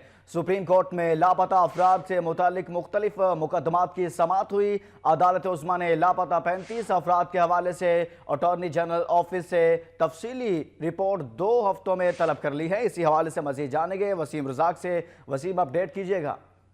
जी लुकमान, सुप्रीम कोर्ट में लापता अफराद की जानिब से कि जो अहल खाना है उनकी जानिब से शिकायत के अंबार लगे हैं। उनका यह मौक़िफ़ है कि जो कमीशन कायम किया गया था उनकी बाजियाबी के हवाले से कोई मुनासिब इक़दाम नहीं कर रहा, जिस पर सुप्रीम कोर्ट ने लापता अफराद से मुतल्लिक़ शिकायत जो है तहरीरी तौर पर तलब कर ली है। चीफ जस्टिस ने कहा है कि तहरीरी शिकायत के बाद कमीशन की तब्दीली या इसके मुतहरिक करने के हवाले से हुक्म देंगे। अफसोस है कि अहम मुकदमे की 2 साल बाद समाअत हो रही है। अटॉर्नी जनरल ऑफिस की रिपोर्ट के मुताबिक 3040 लापता अफराद में से 1824 का फैसला हो चुका है। जैसे साकिब निसार का कहना था कि लाजमी नहीं कि तमाम लापता अफराद पुलिस या एजेंसियों ने उठाए हों। हो सकता है कुछ लोग जाती दुश्मनी की नजर हुए हों। कई लोग जहाद के लिए तंजीमों के साथ भी चले गए, वहां उनके साथ क्या हुआ ना घर वालों को पता है ना एजेंसियों को। अदालत की किसी किस्म पर नहीं बल्कि सबूतों पर इनकार करती है। सुप्रीम कोर्ट में MQM की जानिब से भी लापता अफराद का मामला उठाया गया है। सुप्रीम कोर्ट ने MQM को लापता होने वाले अफराद की लिस्ट भी तहरीर तौर पर तलब कर ली है। केस की समाअत मई के पहले हफ्ते का मुलतवी कर सुप्रीम कोर्ट में लापता अफराद से मुतालिक मुख्तलिफ मुकदमात की समाअत हुई है। वसीम रजाक अपडेट कर रहे थे, शुक्रिया। और रावलपिंडी से आपको खबर दें, दौरान हिरासत मुल्जिम की हलाकत का मामला। Lahore high court Rawalpindi bench का SHO थाना सदर समेत 4 एहलकारों के खिलाफ मुकदमा दर्ज करने का हुक्म जारी कर दिया गया है। मकतूल की बीवी ने मुकदमे की इस्तदा की थी और आपको इसी हवाले से मजीद तफसीलात देंगे और रब्ता करेंगे इसरार अहमद से। इसरार, बताइएगा, मुकदमा दर्ज कर लिया गया है इस हवाले से? जी बिल्कुल, आज सुबह Lahore high court Rawalpindi bench के जस्टिस अब्दुल समी खान ने यह ऑर्डर सादर फरमाया है, जिसमें उन्होंने रावलपिंडी पुलिस के इसरार अहमद खान अब्बासी जो कि CPO को ऑर्डर किया कि इन 4 पुलिस ऑफिसर के खिलाफ कत्ल मुकदमा दर्ज किया जाए। ये मुकदमे की इब्तदा सबिया बीबी जो कि मकतूल अब्दुल हक की बेवा हैं, उन्होंने अपने वकील कैसर अब्बास शाह के थ्रू की थी, जिस पर दौरान बहस कैसर अब्बास शाह ने जस्टिस को बताया कि पुलिस ने इनके मुद्दई को एक कत्ल के शुबे में उठा लिया था। बाद में इनको एक बोगस पुलिस मुकाबले में गिरजा में गोलियां मार के हलाक कर दिया गया, जिस पर लाहौर हाई कोर्ट के जस्टिस अब्दुल समी खान ने पुलिस को ऑर्डर किया कि इन 4 के खिलाफ कत्ल मुकदमा दर्ज किया जाए। दौरान हिरासत मुल्जिम की हलाकत का मामला। Lahore high court Rawalpindi bench के SHO थाना सदर समेत 4 एहलकारों के खिलाफ मुकदमा दर्ज करने का हुक्म। इसरार अहमद अपडेट कर रहे थे, शुक्रिया। और कराची से आपको खबर दें, PS जैकबाबाद लाइन 115 में मुत्तहिदा और मुहाजिर कौमी मूवमेंट आमने सामने आ गए हैं। दोनों जमातों के कारकुनों के एक दूसरे के खिलाफ नारेबाजी। कारकुन आमने सामने आने पर हालात शदीद कशीदा और पुलिस भी पहुंच गई है। PS 115 में भी आज पोलिंग का अमल जारी है और मुत्तहिदा और मुहाजिर कौमी मूवमेंट आमने सामने आ गए हैं। इसी हवाले से मजीद तफसीलात जानेंगे जावेद कायम खानी से। जावेद, बताइएगा, कारकुनान में कशीदगी पाई जा रही है, वजह क्या बनी?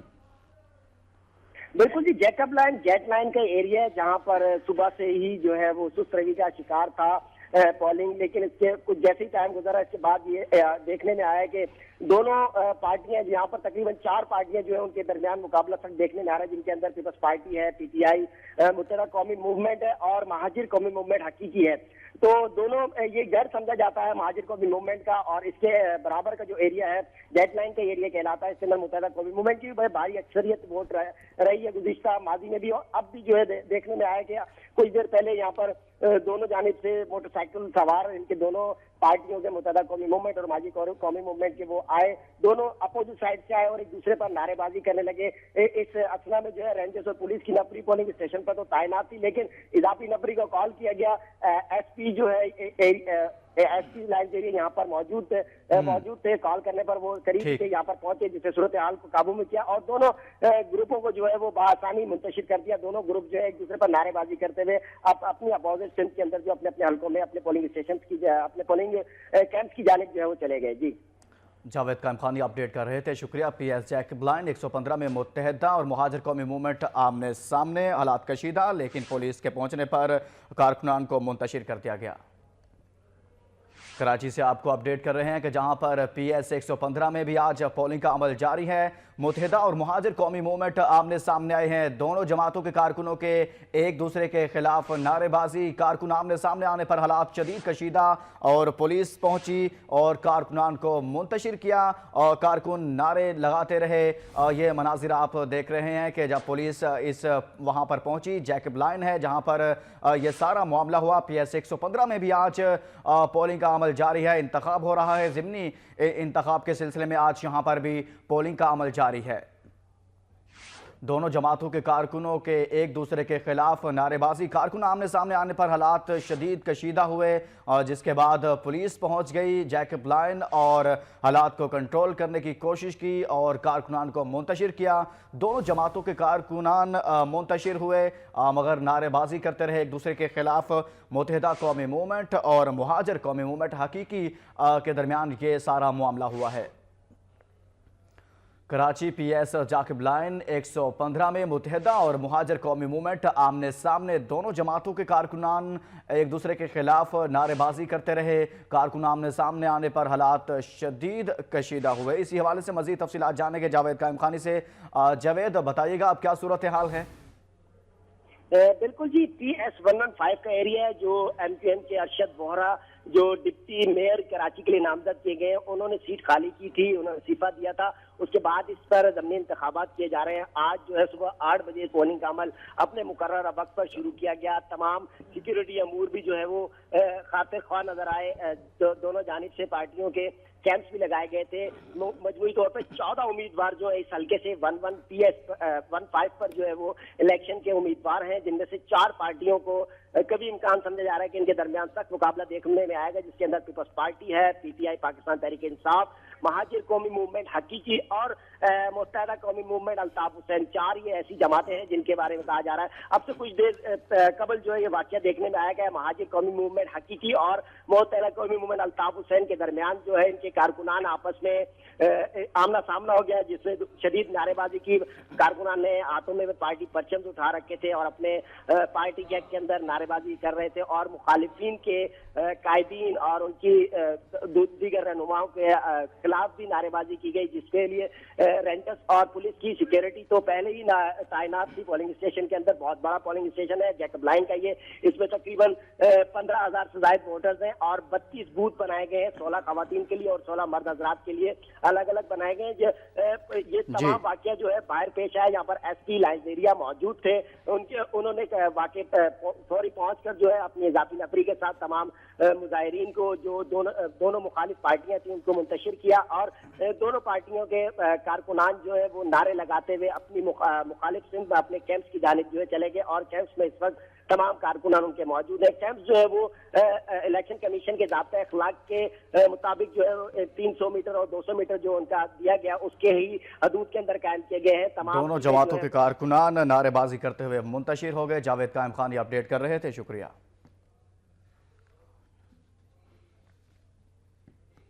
और कराची ही से एक और आपको खबर दें कि लाइंस एरिया में खवातीन पोलिंग स्टेशन में उलझ पड़ी खवातीन एक दूसरे के साथ। जिस तरह से हमने देखा कि इससे पहले भी इस तरह के वाकयात हुए और मुख्तलिफ जमातों की खवातीन की आपस में तलक कलामी हुई है। यह मनाजिर भी आप देख सकते हैं, खवातीन एक दूसरे पर थप्पड़ों की बारिश कर दी है। आपको अपडेट कर रहे हैं कि कराची के हल्का एन 245 और PS 115 में आज पोलिंग का अमल जारी है। खवातीन पोलिंग स्टेशन में उलझ पड़ी, मुख्तलिफ जमातों की खवातीन आपस में उलझ पड़ी हैं, तलक कलामी हुई है। खवातीन ने एक दूसरे पर थप्पड़ों की बारिश कर दी है। यह मनाजिर आप देख सकते हैं पोलिंग स्टेशन के मनाजिर हैं। कराची का यह पोलिंग स्टेशन है जहां पर आज पोलिंग का अमल जारी है। NA 245 PS 115 जहां पर यह सारे मामलात हो रहे हैं। इससे पहले भी हमने आपको रिपोर्ट किया और मनाजिर भी दिखाए कि कारकुनान एक दूसरे के साथ उलझ पड़े, लेकिन अब खवातीन इसी हवाले से मजीद तफसीलात जानेंगे AK मोहसिन से। AK मोहसिन बताइएगा, अब खवातीन भी उलझ पड़ी, थप्पड़ों की बरसात कर दी? जी बिल्कुल, ये खवातीन आपस में उलझ पड़ी हैं और ये दो सियासी तंजीमों से ताल्लुक़ रखने वाली ये खवातीन हैं और ये आपस में उलझने के मामला ये पेश आया कि जब वोटर्स आ रहे थे तो खवातीन ने अपनी तरफ वोटर्स को खींचने की कोशिश की, जिसके बाद ये तलक कलामी का वाक़ा पेश आया और फिर ये थप्पड़ों तक नौबत आ पहुंची। इस वक्त सूरत हाल ये है कि पुलिस और रेंजर्स ने वहाँ पर मौके पर पहुँचकर हालात पर काबू पा लिया है और जो वक्ती तौर पर कशीदगी पाई जा रही थी और बदमज़गी हुई थी, अब उस पर काबू पा लिया है। बदमज़गी पाई जा रही थी लेकिन इस पर काबू पा लिया गया है। AK मोहसिन अपडेट कर रहे थे। कराची से आपको खबर दे रहे हैं कि लाइंस एरिया में खवातीन पोलिंग स्टेशन में उलझ पड़ी, मुख्तलिफ जमातों की खवातीन की आपस में कलामी, खवातीन ने एक दूसरे पर थप्पड़ों की बारिश कर दी। यह मनाजिर आप देख सकते हैं कि किस तरह खवातीन ने एक दूसरे पर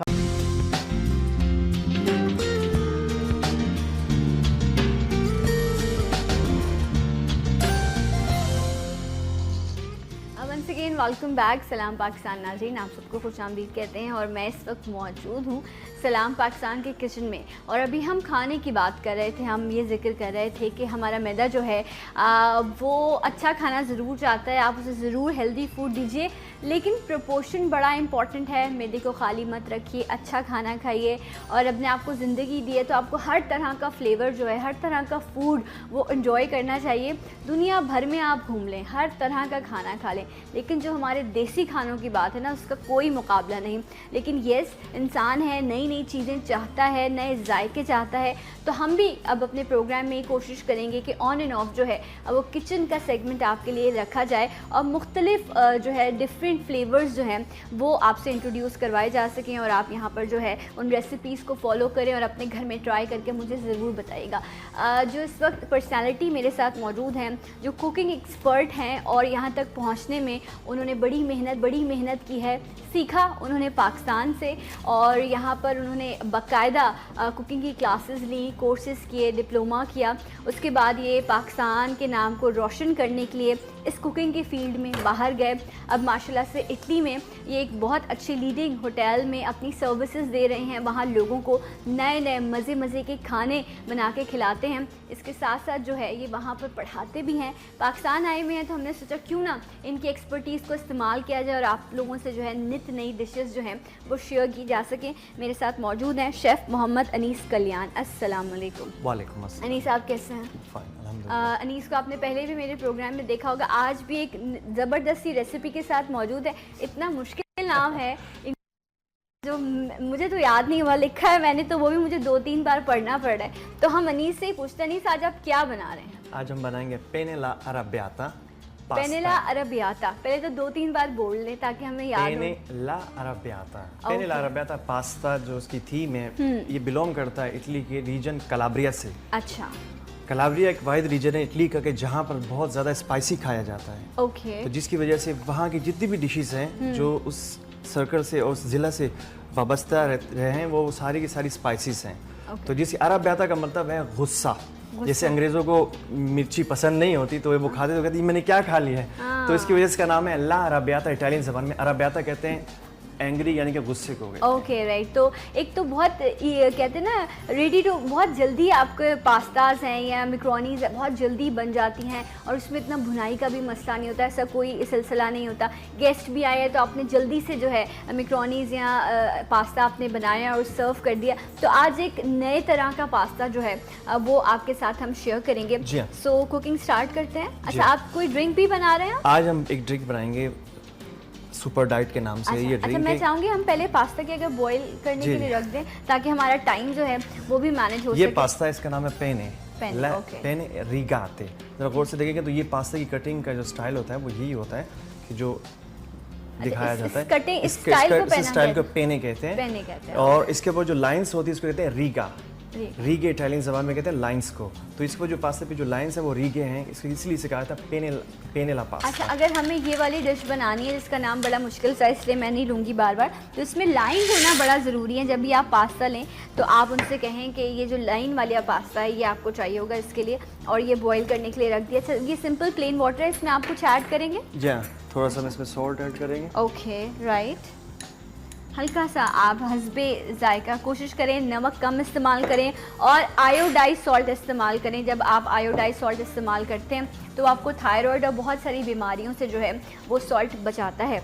अच्छा, इसमें सॉल्ट और कुछ नहीं ऐड करना? सॉल्ट हल्का सा इसमें ऑयल डालेंगे ताकि पास्ता जब बॉइल्ड हो तो आपस में वो चिपके ना। ठीक है, तो नमक और हल्का सा जो है आपने 1 टीस्पून के करीब आपने इसमें ऑयल शामिल किया है। और इन्होंने तो ऑलिव ऑयल यूज़ किया, अदरवाइज आप नॉर्मल वेजिटेबल ऑयल या जो भी आपके घर में इस्तेमाल होता है आप उसे यूज़ कर सकते हैं। ये इस एक प्रोसेस है। आज ड्रिंक बन रही है और आपके लिए पास्ता बन रहा है।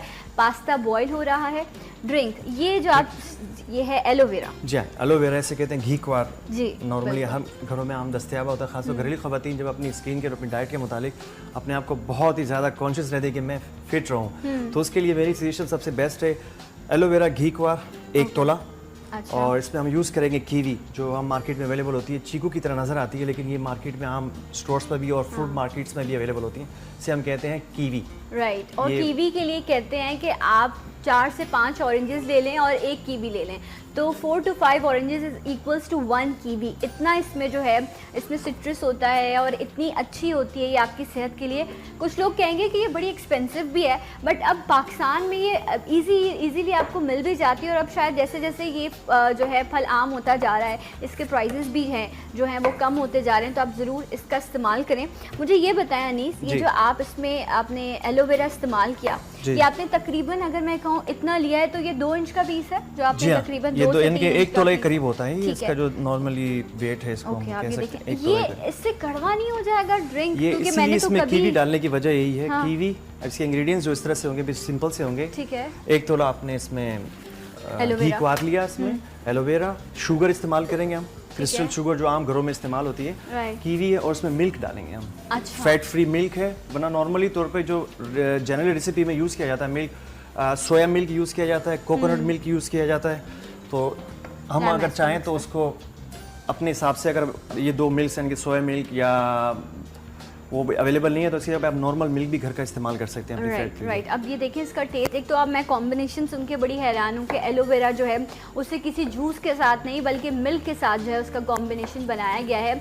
और जब आप वैसे ही स्किन पर अप्लाई करते हैं एलोवेरा तो आपकी स्किन बड़ी अच्छी हो जाती है, लेकिन जब आप इसको एज अ ड्रिंक इस्तेमाल करेंगे, मतलब आपकी बॉडी में जा रहा है, तो ये जो हम कहते हैं ना खून साफ़ करने के लिए हम मुख्तलिफ मशरूबात का इस्तेमाल करते हैं। यहाँ में एक सिरप आता है, बड़ा ख़ास सा नाम है उसका और बड़ा कॉमन है, लोग इस्तेमाल करते हैं। उससे बेहतर है कि अगर हम ये एलोवेरा को इस तरह ड्रिंक में इस्तेमाल करें। इसका टेस्ट कैसा होगा ये भी टेस्ट अभी आप टेस्ट करेंगे। अच्छा, ये भी मुझे कुर्बानी देनी पड़ेगी टेस्ट करने। ओके, लेकिन मैं आप लोगों के लिए ज़रूर करूँगी ताकि मैं आप लोगों को बता सकूँ कि इसका टेस्ट। पास्ते को जो हम ये पेनेला अराबियाता पास्ता जो बॉइल्ड करेंगे, इसकी टाइम जो बॉइलिंग है टाइमिंग है वो 8 मिनट है।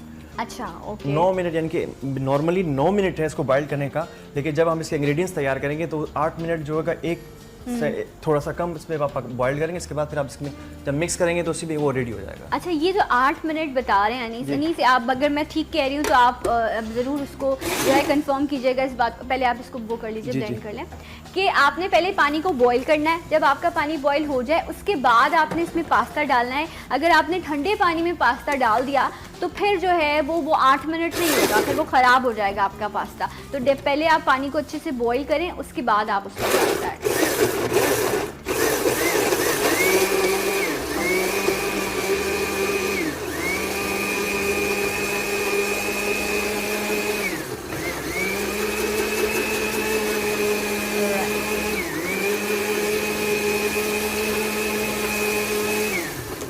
ओके, ये ड्रिंक जो है वो ऑलमोस्ट रेडी हो गई है। इसमें मिल्क लिया है, 1 ग्लास मिल्क है, एलोवेरा है जो 2 से 3 इंच का पीस लिया गया था, कीवीज हैं और शुगर। ये 4 चीज़ें ही हैं अनीस जो आपने ली है। Okay, very nice. कलर तो बता, अच्छा ये कुछ स्मूदी जैसा लग रहा है, काफ़ी स्मूदी की तरह है ये। ओके, और जब आप इसे यूज़ करेंगे तो इसमें कीवी जो है अच्छी तरह यानी कि ज़्यादा मिक्स नहीं करनी कीवी को। जब आप खाएंगे तो उसमें से फ्रूट आपको फील होना चाहिए। Okay, right. अदरवाइज जो एलोवेरा का जो इसका अपना फ्लेवर है, कड़वाहट, वो भी ज़्यादा लगने की वजह से हो सकता है आप ना भी पिएं। ओके, अच्छा ये जो आप डरा रहे हैं हमें, इसके लिए हम ये एक और भी काम कर सकते हैं कि आप 2-3 इंच का पीस ना लें, बल्कि कम ले लें, थोड़ा सा ले लें, 1 स्पून ले लें। अगर आपको लगता है जब आप फर्स्ट ट्राई करें तो मैं तो ये कहूँगी कि 1 स्पून आप लें, ताकि ये है कि वो जो एक कड़वाहट है, जो एकदम एक फील, एक माइंड को भी तो आपने मैसेज दिया होता है ना कि ये कड़वा है, तो आपको कड़वा ही लगेगा। इसलिए थोड़ा कम इस्तेमाल करें एलोवेरा को, ताकि आप जो है वो बेस्ट टेस्ट ले सकें। Okay, right. ये हो गया, डन हो गया? ये डन हो चुका है पास्ता। Okay, very nice. और इसे हम एहतियातन के तौर पर निकाल लेते हैं। ठीक है, वरना ये हाँ फुल डन हो जाएगा। राइट। और ये तकरीबन 7 to 8 मिनट्स जो हैं वो इन्होंने इसको बॉईल किया है। चलिए ये बताइए, जो आपने अभी ड्रिंक बनाई है, अगर कीवीज का सीज़न ना हो और आप ये ड्रिंक इस्तेमाल करना चाहें तो एलोवेरा और मिल्क के साथ किस फ्रूट का कॉम्बिनेशन करना चाहिए? सीज़न का कोई भी फ्रूट आप इसमें यूज़ कर सकते हैं। जैसे कि मिसाल के तौर पे जैसे अभी जैसे चीकू का मौसम है, ठीक है, चीकू भी यूज़ कर सकते हैं आप लोग उसमें। और इसी तरह से जैसे आप बनाना है, ठीक है, बनाना भी आप यूज़ कर सकते हैं। Okay, right. ये हो गया कंप्लीट? यही कंप्लीट हो गया। तो इससे हम उठा, अगर आप इसको रख दीजिए, क्योंकि पैन जो है उनका बड़ा ख्याल रखना चाहिए। हैंडल्स को आप ज़रूर साइड पर रखें, क्योंकि इससे जो है वो एक्सीडेंट्स भी हो जाते हैं और प्रॉब्लम हो जाती है आपको, तो इसलिए ख्याल रखा करें। कैसे हम ऑलिव ऑयल डालेंगे, ठीक है, हम 1.5 से 2 स्पून के दरमियान, ठीक है। इसकी सॉस बनाएंगे मज़ेदार, बहुत उम्दा, टेस्टफुल। अच्छा, पहले सॉस बनेगा इसके? जी हाँ, इसका पहले सॉस तैयार करेंगे। इसके लिए हमने लिए हैं गार्लिक, लहसुन लिया, ठीक है। ओके, अच्छा ये लहसुन हो गया, लहसुन अदरक हो गया, या फिर हम बात करें जिस तरह हल्दी है या इस तरह के बाकी मसाले हैं, ये हमारे एशियन फूड्स की अगर मैं बात करूं तो इसमें बहुत ज़्यादा इनका इस्तेमाल किया जाता है और इनके फ़ायदे भी बहुत ज़्यादा हैं। तो ये इटालियन फूड है या इस तरह के जो हम इंग्लिश खाने जिनको नॉर्मली कहते हैं, इनमें भी ये चीज़ मैंने देखा है कि सबसे पहला इंग्रेडिएंट ही लहसुन है। क्यों ऐड करते हैं? इसकी वजह ये है कि जब ये अगर हिस्ट्री में चले जाएँ आप, वर्ल्ड वाइड बात कर रहे हैं हम, राइट, कि दुनिया में जब हिस्ट्री फूड की शुरू हुई है तो वो थोड़ा सा डिफरेंट सिस्टम रहा है। वो इस तरीके से रहा है कि जब आप देखते हैं वर्ल्ड को और दुनिया में जब इमिग्रेशन और बिजनेस के कारोबार शुरू हुए तो सबसे पहले एशियन फूड को यूरोप में इंट्रोड्यूस कराने वाले हॉलैंड के लोग थे। अच्छा, हॉलैंड, उसके बाद पुर्तगाल। ओके, ये जल रहा है नहीं जलेगा नहीं ये इसको। ओके, इसके साथ ही हम लोग इसको हैंड टू हैंड ही। अच्छा, तो ये ज़्यादा ब्राउन हो जाता है ना तो फिर इसका ये खाने को जो है वो थोड़ा कड़वा भी कर देता है, इसलिए थोड़ा हल्का।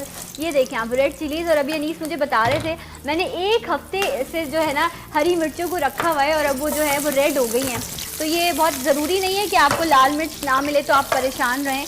आप हरी मिर्च जो है उसको आप थोड़े दिन छोड़ दें तो ये रेड हो जाती है। अच्छा, फ्रिज में रखे रहने दें और उसके बाद ये जो है कलर 1 हफ्ते में इनका रेड हो जाएगा। ओके, वेरी नाइस, क्या बात है। मुझे लगता है कि इटालियन जो है ये भी बड़े चटपटे चटोरे लोग होते हैं। मिर्ची ये बहुत शौक से खाते हैं इटालियन लोग। लेकिन आपने तो बिल्कुल साबुत डाल दिया इसमें, कोई इसकी कटिंग नहीं की, इसी तरह आपको साबुत डालना है। इसको आप साबुत भी डाल सकते हैं, बिल्कुल बारीक भी काट के डाल सकते हैं। ओके, बारीक काटेंगे तो ज़्यादा स्ट्रॉन्ग टेस्ट आएगा। इस तरह ये है कि इसकी एक अच्छी सी खुशबू और एक फ्लेवर ऐड हो जाएगा। अच्छा, ये जो आपने लीव्स डाले हैं, पहले लहसुन को हल्का सा ब्राउन किया, 1 से 2 जवे लिए थे, उसमें इन्होंने प्याज को जिस तरह हम नॉर्मली काटते हैं खानों के लिए, इन्होंने वैसा नहीं काटा, थोड़ा मोटा मोटा सा प्याज जो है वो काटा है और उससे सिर्फ हल्का सा पिंक कलर का ये हो गया है प्याज। और इसमें ये हरी मिर्चें हैं जिसे इन्होंने कुछ दिनों रखा है फ्रिज में, तो उसके बाद इसका कलर चेंज हो गया, लाल हो गई हैं ये मिर्चें। फ्रिज में रख सकते हैं, बाहर भी रख सकते हैं, कोई उसमें ठीक है। ये आपने लीव्स क्या डाले हैं? ये इसमें तुख मलंगा के लीव्स होते हैं, इसमें बजीलिको। अच्छा, ये बजीलिको है, ये तुख मलंगा के लीव्स होते हैं जो हम लोग यूज़ करते हैं खाने के लिए। तुखम मलंगा, ओके, तुख मलंगा, तुख मलंगा, ओके। तो ये आप मार्केट में अवेलेबल होता है हर जगह पे। और अगर ये ना मिले तो फिर क्या करें, क्या ऐड करें इसमें? मिल जाते हैं, हमारे यहाँ कंट्री में तो ज़्यादा इस्तेमाल होता है, पाकिस्तान में तो हर जगह इस्तेमाल होते हैं। और ये क्या है? इसकी खुशबू है, इसका फ्लेवर है? जी हाँ, इसका फ्लेवर अपना फ्लेवर है इसका।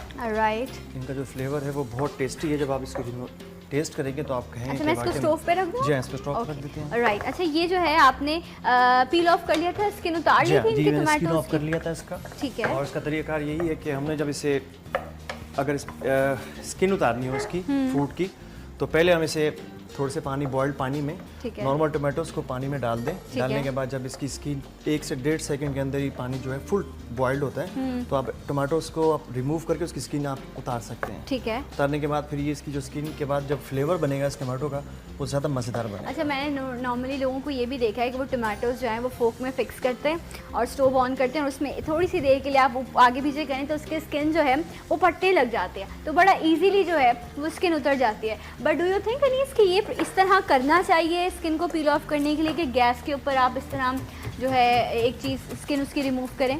ये तो आसानी के लिए हर बंदा जो मतलब देसी तरीके इस्तेमाल किए जा सकते हैं। घरेलू खवातीन होती हैं अपने तरीके से पकाती हैं और उनको जो अच्छा लगता है वो वही करती हैं कि जिनमें उनको आसानी लगती है, लेकिन बेसिक तौर पे ये टोटली एक डिफरेंट थिंग है। राइट। लेकिन आप चाहें आसान तरीका है, आप इसको भी, क्योंकि अक्सर ऐसा होता है कि इतना टाइम नहीं होता आपके पास और आपको जल्दी से अपने काम मुकम्मल करने हैं, तो आप ऐसे भी कर सकते हैं। ये एक टोमेटो प्यूरी जैसा कुछ बन रहा है। जी, टोमेटो प्यूरी, जैसे टोमेटो कहते हैं हम लोग इटालियन में पूरे दी पोमोदोरो। पोमोदोरो कहते हैं इटालियन ज़बान में टोमेटो को। ठीक है। ये आपने क्या ऐड किया है? हरी मिर्च, थोड़ी सी और ग्रीन चिली, रेड चिली डाली हमने इसमें, ताकि इसका फ्लेवर जो है बिल्कुल प्रॉपर्ली हमारे एशियन स्टाइल में हो जाए। अच्छा, ये जो टोमेटो प्यूरी है ये जो हम अभी बना रहे हैं, ये नॉर्मली आपको मार्ट में भी बॉटल में आराम से इजीली मिल जाती है, हर जगह अवेलेबल। लेकिन जो अभी इसकी खुशबू, जो इसकी महक आ रही है, आई थिंक जब आप वो प्यूरी लेते हैं तो उसकी वो खुशबू भी नहीं आती ना, वो फ्लेवर होता है, तो आप ये आराम से घर में बना सकते हैं। वो बहुत एक्सपेंसिव मिलती है। ये फ्रेश कोरिएंडर डाले हमने इसमें। ठीक है, राइट। अच्छा, ये धनिया वनिया तो हमारी देसी चीज़ें हैं, ये भी आप यहाँ ये पार्सली, जैसे हमने कहा कि पहले हमने स्टार्ट में कहा था कि हमारे यहाँ जैसे वेस्टर्न किचन जो है अभी इंट्रोड्यूस हो रहा है, ठीक है, तो उनके कुछ इंग्रेडिएंट्स जो होते हैं वो यहाँ नहीं मिल सकते, तो उसका अल्टरनेट करने के लिए तो हम अपनी देसी चीज़ों का सहारा लेकर उस किचन को कंप्लीट करते हैं, उस फ्लेवर को और मजीद बेहतर और अच्छा एशियन स्टाइल में देने के लिए। अच्छा, राइट। इसमें आपने क्या कुछ ऐड किया, एक बार फिर से रिपीट कर दें। ऐड किया, इसमें हमने ऐड किया गार्लिक, ठीक है, टोमेटोज, रेड चिली, कोरिएंडर, तुख मलंगा के पत्ते, जो उसका फ्लेवर और उसकी खुशबू बढ़ाएंगे, ऑलिव ऑयल, तो इसके लिए बहुत ज़्यादा ज़रूरी है कि खाना ऑलिव ऑयल में ही मज़ेदार लगता है। अच्छा, अगर इन केस ना मिले तुख मलंगा, तुखम बालंगा जो भी इसका नाम है, और उसके अगर आपको लीव्स ना मिले तो क्या हम कड़ी पत्ता या इस तरह का कुछ और इस्तेमाल कर सकते हैं? आप डाल सकती हैं कड़ी पत्ता, अगर आपका दिल चाहे तो आप इसमें कड़ी पत्ता भी यूज़ कर सकते हैं। प्रॉपर देसी, आप इटालियन जो है ना वो बेचारे शर्मा जाएंगे कि हम क्या करते हैं उनके खानों के साथ, लेकिन हम करते हैं ऐसे चाइनीज़ जो ओरिजिनल। अगर आप चाइनीज़ खाएँ तो आप मुँह बना रहे होंगे कि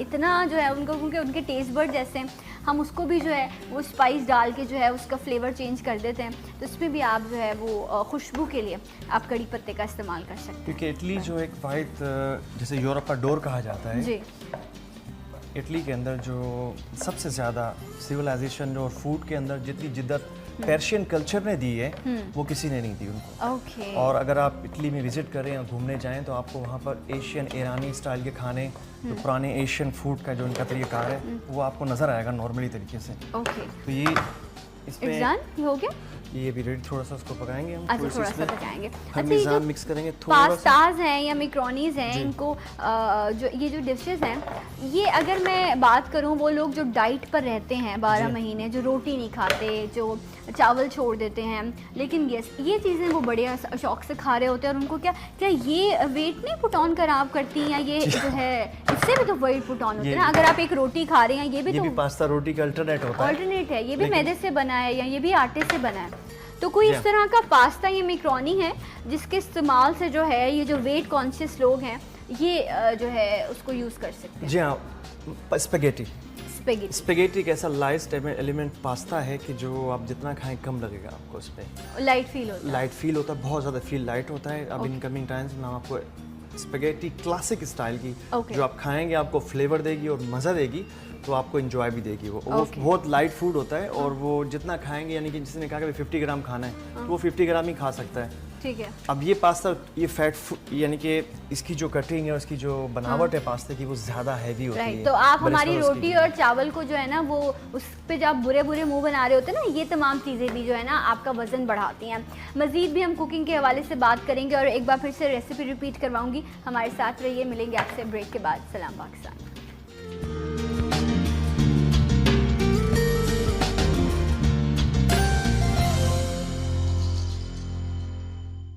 वाइटल पियो, जिंदगी जियो।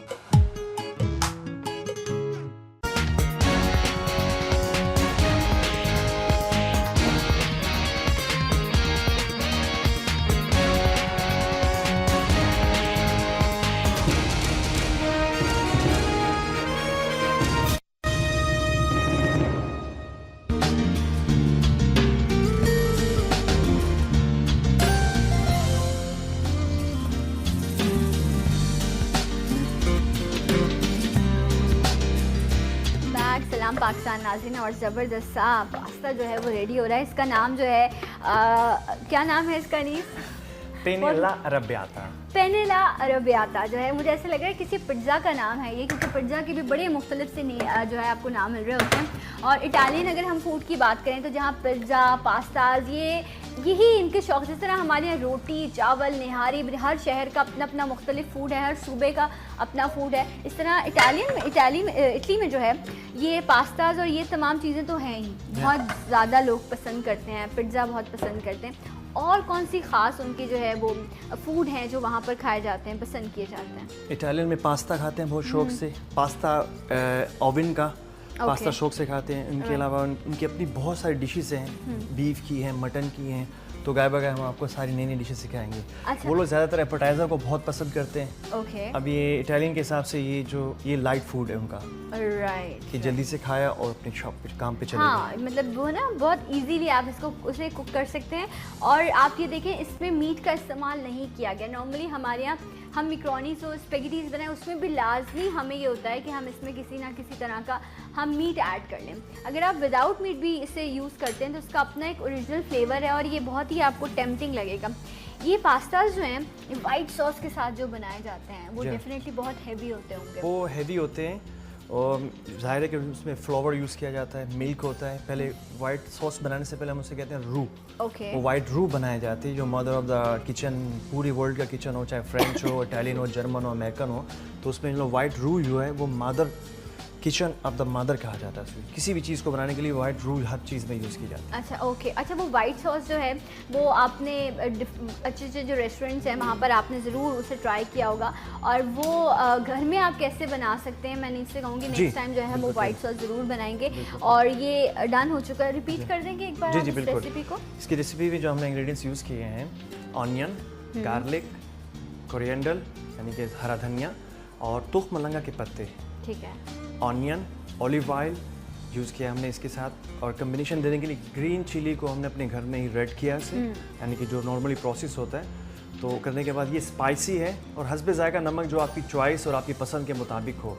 अच्छा। और किसी को नमक पसंद होता है, किसी को नहीं पसंद होता, तो अपने पसंद के मुताबिक आप इसमें नमक डाल सकते हैं। अच्छा, ये जो स्पेगेटीज हैं, मिक्रोनीज जब नॉर्मली लोग घरों में बनाते हैं तो उसमें सोया सॉस और चिली सॉस, फिर वो जो अजीनोमोटो है, इन तमाम चीज़ों का इस्तेमाल लाजमन किया जाता है फॉर टेस्ट। लेकिन आपने अगर मैं इसमें से क्रश चिलीज भी निकाल दूँ तो ये फिर और माइल्ड हो जाएगा, क्योंकि इसमें ऐसी कोई और चीज़ नहीं है। तो विदाउट सॉसेस भी ये वैसे ही उतना ही मज़ेदार लगेगा। Okay, right. क्योंकि जो रियल रेसिपी है अगर आप उसे फॉलो करेंगे तो उसमें जो टेस्ट है उसका रियल स्टाइल लगेगा। अच्छा, ये जो सॉसेज हैं या ये जो अजीनोमोटो हैं, ये कितने इंपॉर्टेंट होते हैं फ्लेवर को एनहेंस करने के लिए? बेसिकली तौर पे जो सॉल्ट जो kitchen mother of the kitchen में यूज़ किया जाता है सॉल्ट, वो इस तरह से होता है कि हम लोग सॉल्ट को बहुत कम इस्तेमाल करते हैं। अच्छा।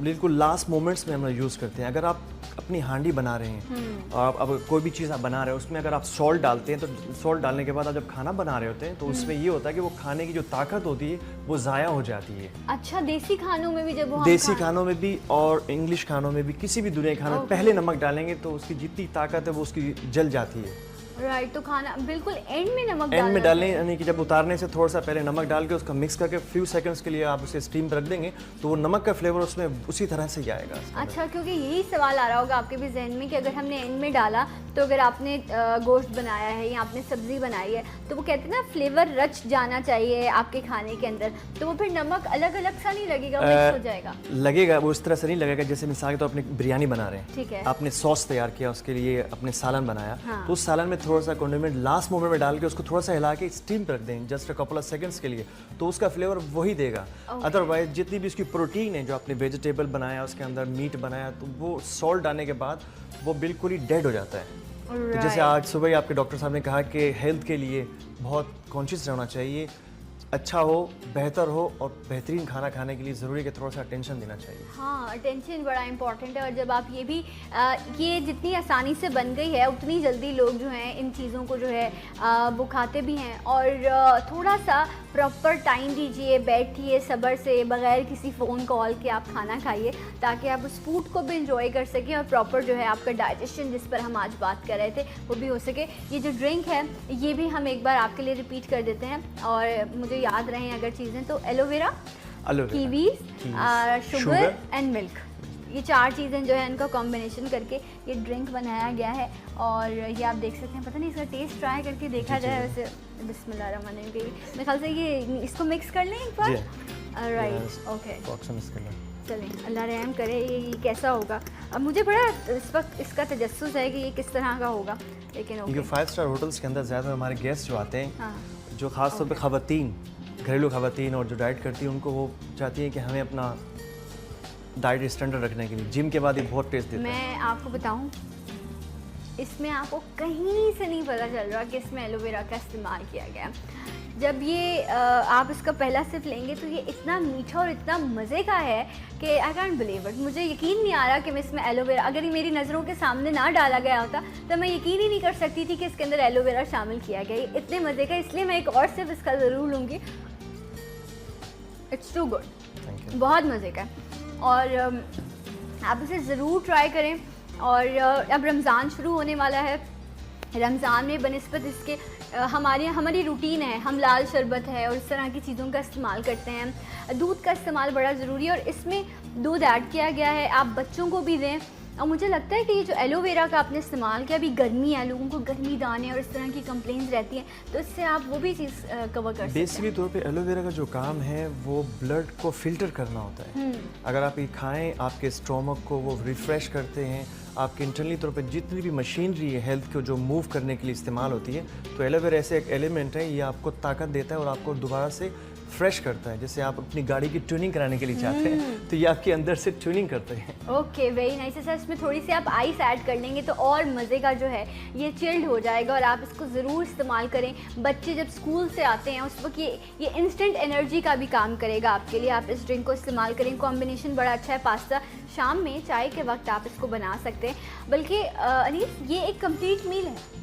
अगर आप इसको लंच में भी यूज़ करें या आप इसको एज अ डिनर लें, तो हम तो बहुत सारी चीज़ें खाते हैं, बट आई थिंक ये हेल्दी कंप्लीट ड्रिंक है। जैसे वक्त के हिसाब से, जैसे बहुत टाइम चेंज हो रहा है, तो हम चाहते हैं डिनर के लिए प्रॉपरली एहतमाम का टाइम नहीं होता, तो उसमें आपने जल्दी से कुछ चीज़ तैयार की और उसे आपने खा लिया और अपन बाहर भी निकल गया दोस्तों के साथ वॉक करने के लिए, सीवीओ चले गए, वॉक कर लिया, आपने घूम लिया, तो ये शॉर्ट टाइम के अंदर क्विकली फूड वो आपके लिए बेस्ट है। ये वैसे अब जो है ना, कराची वालों के लिए बड़ी खाम ख्याली रहती है ये बात कि हम सड़कों पर निकल जाएं और जाकर वहाँ पर वॉक करें, क्योंकि कुछ लोग हैं जो आपकी चीज़ों को अपनी चीज़ समझते हैं और आकर जो है वो फिर आपके जो है वो फिर आप लुट जाते हैं। इसलिए ख्याल करें, लेकिन वॉक बड़ा इंपॉर्टेंट है। खाने के बाद आप ज़रूर वॉक करें, अपनी हेल्थ का ख्याल रखें, ज़रूर खाएं, सब कुछ खाएं, लेकिन प्रपोर्शन जो है वो बड़ा इंपॉर्टेंट है।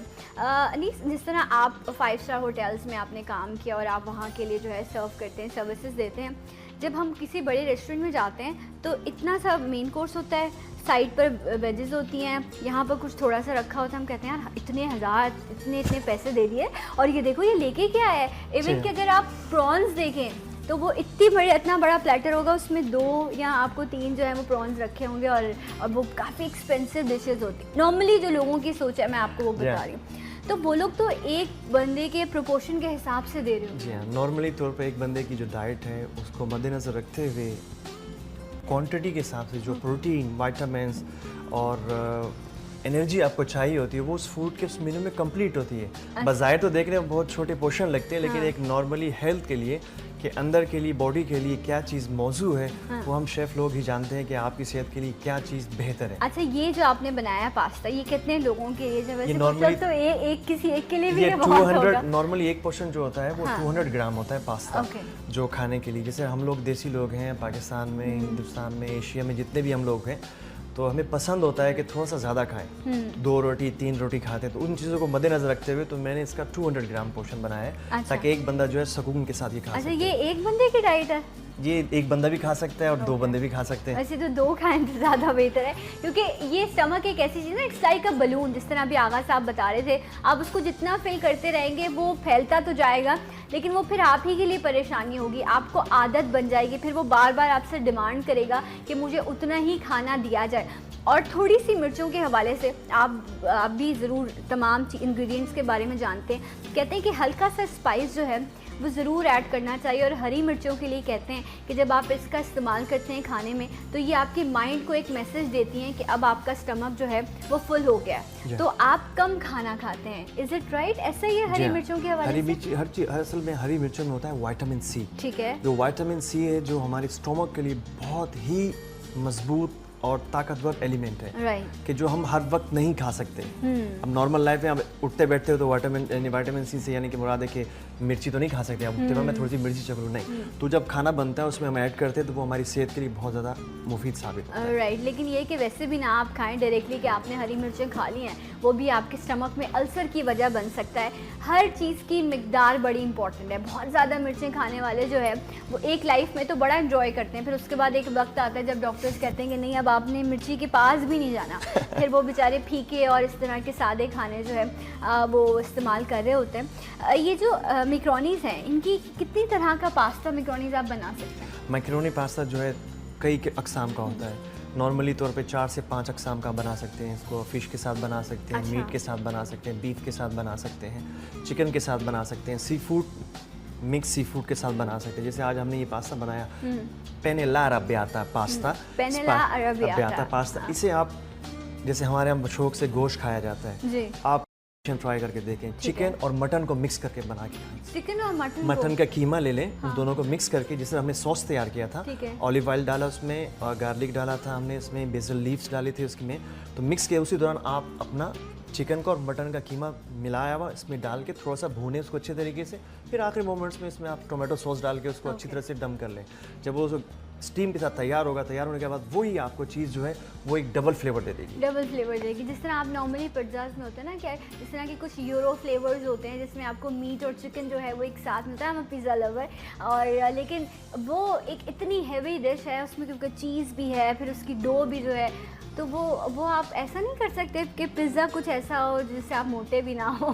तो इसमें आते हैं डाइट पिज़्ज़ा आते हैं, डाइट पिज़्ज़ा भी आते हैं, थिन क्रस्ट पिज़्ज़ाज़ होते हैं, क्या वो डाइट के हवाले से? थिन जो आपने अक्सर यहाँ पाकिस्तान में हमारे अमेरिकन पिज़्ज़ा पसंद किया जाता है, तो थोड़ा सा मोटा होता है, जो इसमें 2 किस्म के, एक नापोलितान पिज़्ज़ा कहते हैं, नेपल्स का। अच्छा। जो नेपल्स पिज़्ज़ा होता है वो मीडियम मोटा होता है, और जो रियल असल पिज़्ज़ा होता है। इसके बाद जो थिन वाला पिज़्ज़ा होता है वो प्योर इटालियन स्टाइल होता है, राइट, और वो जो बनाया हुआ तो वो बिल्कुल सॉफ्ट होता है, बिल्कुल लाइट होता है, क्रिस्पी भी होता है और बहुत ही लाइट होता है। तो उसमें अगर आप खाएं तो आप क्लासिकली जो है वो थिन वाला अगर आप बाहर जाएं वो पसंद किया जाता है, लेकिन हमारे यहाँ इतना फेमस नहीं है। अगर आप किसी भी ऐसी जगह चले जाएंगे जहाँ का पिज़्ज़ा बहुत फेमस है, पाकिस्तान में भी अब बहुत जगहों पर आपको बड़े अच्छे फ्लेवर मिलते हैं, तो वो आपको थिक जो है डो वाला आपको पिज़्ज़ा मिलता है। अच्छा, अब एक नई भी चीज़ आई है कि तंदूर में जो है वो पिज़्ज़ाज बनाए जाते हैं। जी हाँ, वो अब ओवन से निकल के तंदूर में बन गए हैं, और उनका हमारे दाश में तंदूर, इनके दाश कहते हैं हम लोग देसी अपना फारसी ज़बान में। जो आपने अक्सर एक तो होता है तंदूर जिसमें नीचे रोटी लगाई जाती है, एक दाश होता है जो पठान भाई हमारे उसमें खाना लगा जिसमें रोटी भी बनती है, तो वही ओवन का ही अल्टरनेट होता है, वो रियल असली वाला ओवन है उसके अंदर। ठीक है। तो आपने हम लास्ट वीक में हम लोग पार्टी की थी दोस्तों के साथ, तो हमने इसी तरीके से अपना सारा डो लेके मैं वहाँ गया था, और वहीं स्टैंड करके पिज़्ज़ा और सारे प्रोडक्ट्स को हमने उसी के अंदर पकाया। अच्छा, तो आप घर में खुद डो बनाएं। डो बनाना मैंने बार बार कहा है अनीस से कि ज़रूर बताएं, उस पर आप अपनी मर्जी की स्टफ़ करें, पाइनएप्पल्स भी डालें, चीज़ भी डालें, हर चीज़ डालें। मुँह में पानी आने लग गया मेरा सोच के। उसके बाद अपने भाई को दें या घर में किसी को दें, और जाके तंदूर वाले से उसको तंदूर में बनवाएं, और आप उसका टेस्ट देखिएगा कितना मज़े का आएगा। Anees, thank you so much, बहुत शुक्रिया। बड़ी अच्छी से आपने कॉम्बिनेशन ड्रिंक और आज हमारे लिए एक मील बनाया है। ऑन एंड ऑफ प्रोग्राम में हम ज़रूर इस तरह कुकिंग के सेगमेंट्स आपके लिए रखते रहेंगे। आई होप आपको प्रोग्राम पसंद आया होगा। अपना फीडबैक ज़रूर दीजिएगा सलाम पाकिस्तान के फेसबुक के पेज पर। अपना और अपने प्यारों का ख्याल रखिए। कल होगी मुलाकात। अल्लाह हाफिज़। पाकिस्तान जिंदाबाद।